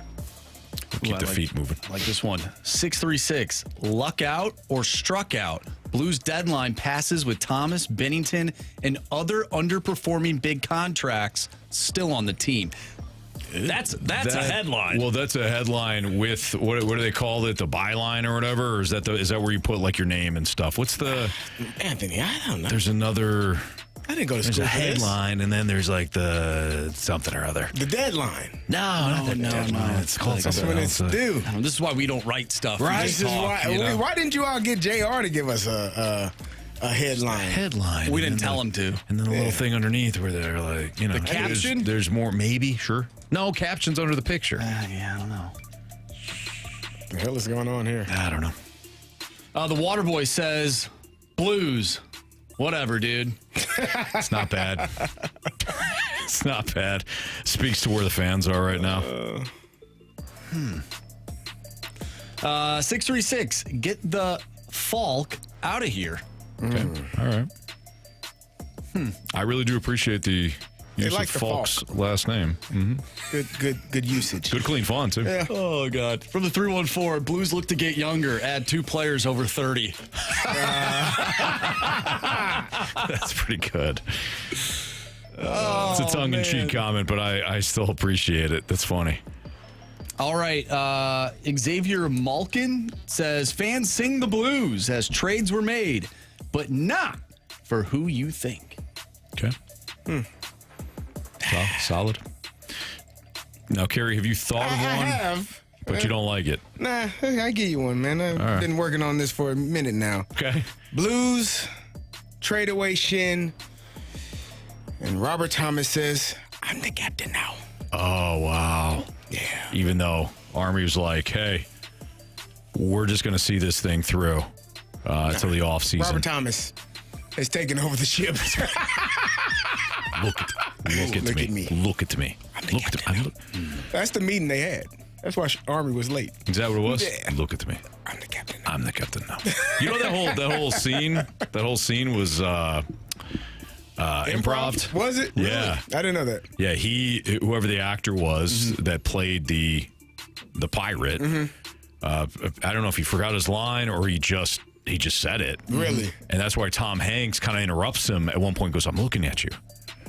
So the whole thing was improv. Really? Yeah. I didn't know that. That's pretty cool. It's the one. It doesn't it seem like that way too, where like an improv line winds up being one of the best. It usually does. Yeah. Because it throws the actors out like, what?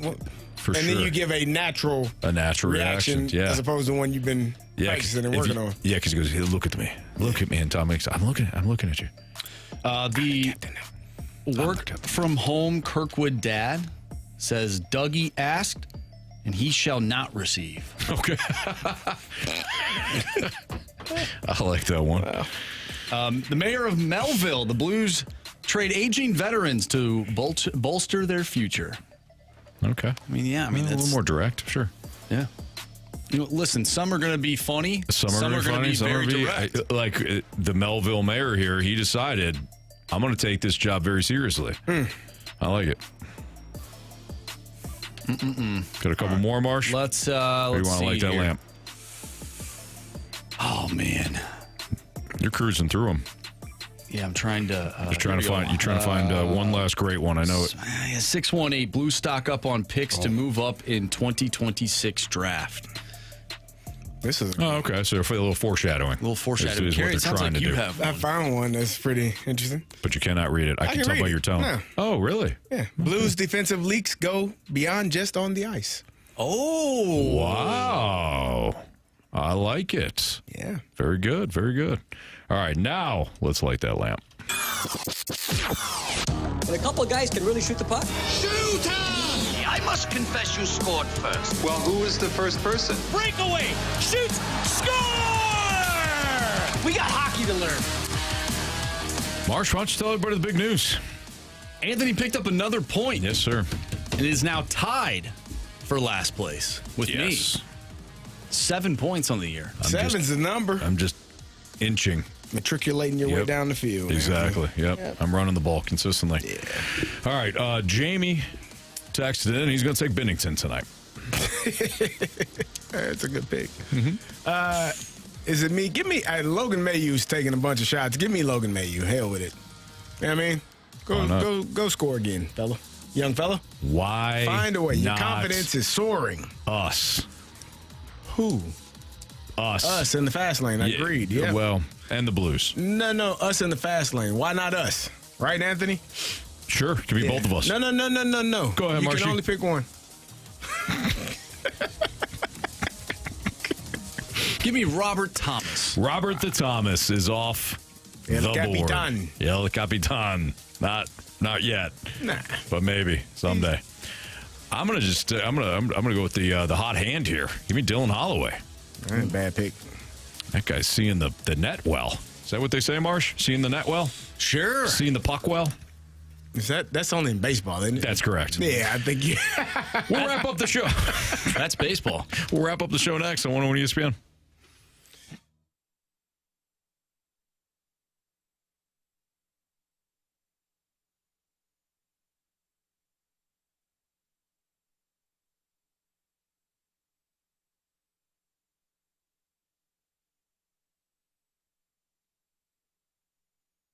Hey, it's BK. Save yourself time and money by going to carltoninsurance.net.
If you missed anything from today's show, you can always download the podcast, available at 101ESPN.com or via the 101 app, powered by Dobbs Tire and Auto Centers.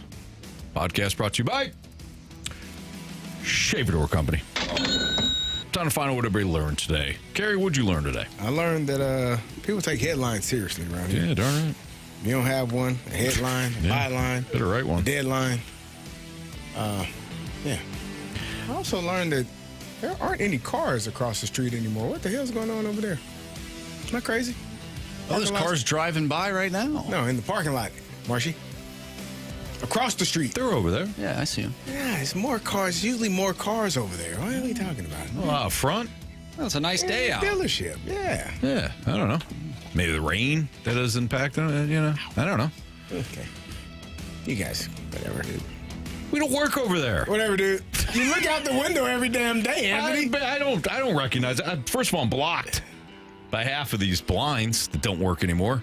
Probably because they were installed in 1987. Never replaced. But, no, I don't know. Yeah, we probably could get some new blinds. Yeah, new blinds, new chairs. Who's counting? You got new blinds, new chair money, Anthony? I do my not. mom used to ask me. I do not. I'll just shut my mouth. Marsha, what'd you learn today? I learned that we all deserve to have an adult beverage after this week, including Blues fans. Yeah. Should we all, if that's your thing, of course. Drink responsibly. Of course. Have an soda. Have an adult drink tonight? Man soda. Okay, I like that. We deserve to have one. It's been a stressful week with this trade deadline. Mm-hmm. A lot going on. I'm glad it's over, though. I'm glad it's over.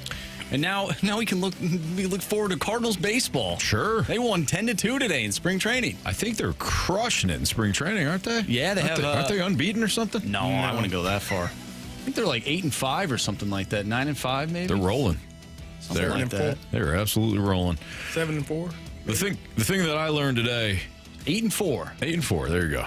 The thing that I learned today was that I know now what Carey Davis looked like when he didn't hand in his assignments at school. Man. Because we asked him for his headline, and he goes, I didn't know I was supposed to do that. Let me quickly scribble something down while the rest of the class is talking about whatever the subject was. Perfect way to go about it. I remember that feeling. We've all been there. Walking into class and the teacher's like, all right, time to hand in the assignment. And I'm like, what assignment? No, not even that. It's more so, oh my gosh, I forgot to do it. Oh boy. Totally forgot to do it. And then you have that like cold feeling that goes about your body. And you're like, what am I going to do? What excuse can I drum up within the next 2 minutes? Yeah. Or I'm just going to get a 0. I think, wouldn't a teacher appreciate, like, at that point, you just say, listen. Totally forgot. I totally forgot. Yeah. Well, and I deserve a 0. And I apologize. And if there's something, I made a mistake. If there's something I can do for extra credit at some point, but I blew it. And like, wouldn't that be better than they've heard every excuse? Right. Yeah. Well, I'm sure track record probably goes into that as well. Like if you're a student that hasn't forgot to do your homework or whatever assignment in the past, they may give you a break. For sure. Yeah. All right, Marshy, you got some criticism, some compliments. You want some 3 stars? What would you like to do? Yeah, we get one from the Salty Bald Dad from Caseyville. Good show today, boys. Have a good weekend. Let's go Cards, NLCS 2030.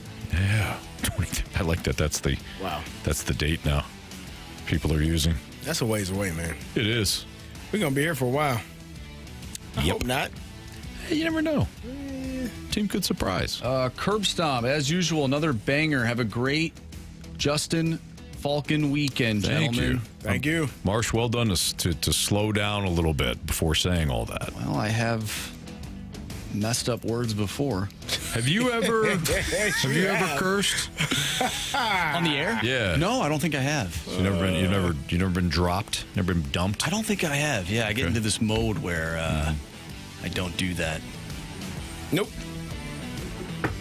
Some people they actually bleep out the wrong word and then say the bad word. Yeah, that was hilarious. I think Jamie's been dropped 4 or 5 times. I know that would surprise you. It doesn't surprise me. 314 says, I'm sure all teachers love when a student starts out an excuse with the word listen. Listen, here's what happened. I blew it. I blew it. I'm the worst. You're the best. And two, if the teacher looks at you after you say that and says, look, man, sorry, you're going to get a 0, then you take it. Yeah, deal with it, man. It's on you. Comes with it. Yep. 3 stars. Yay or nay? Always. Yeah, absolutely. It's time for the Fast Lane's 3 Stars of the Day, presented by Circus Sports. No bet fees ever with the world's largest sports book, now at your fingertips in Illinois and Missouri. 3rd star of the day goes out to photosynthesis. Yeah, photosynthesis. It's very important. What does it do? Oh, it's something to do with plants. Okay. It's like how they grow or something. Or it's the process of them growing. There's a 3rd grader listening to us right now like, these guys are idiots. Oh, I will tell you flat out. Yeah. But guess what, little one? If you don't get into plants, you have a shot here to work here. Well, not only that, but you'll likely forget what photosynthesis is, too. Yeah. That's how it works, Carey. If you don't use it, you lose it. Thank you. Yep. Our 2nd star of the day goes out to Sherlock Rutherford. Oh, yeah. He did. Well, he didn't actually solve anything, but he was trying. He's doing his best. Yep. And our 1st star of the day goes out to Ranthony. Oh, man. He didn't appear. Yeah, he did. Yeah, he did. Not on the show. Before the show. He was there a little bit. And he showed up just a little bit during the show. A little bit. A little bit. Not much. Well, actually, no. Yeah. No. He showed up for about 2 seconds. Yeah. Oh, about 15 seconds. Yeah. Yeah. Yeah. It was quick. It was quick. I feel like the people haven't seen Ranthony in a while. In and out. And just like the organic tank, it's not just going to be something you force. Okay? Or else it wouldn't be organic, CD. True. All right, everybody have a great weekend. Don't forget, tonight we have the Blues Sharks pregame at 8 o'clock, puck drop at 9. For Andrew Marsh, Carey Davis, I'm Anthony Stalter. See you.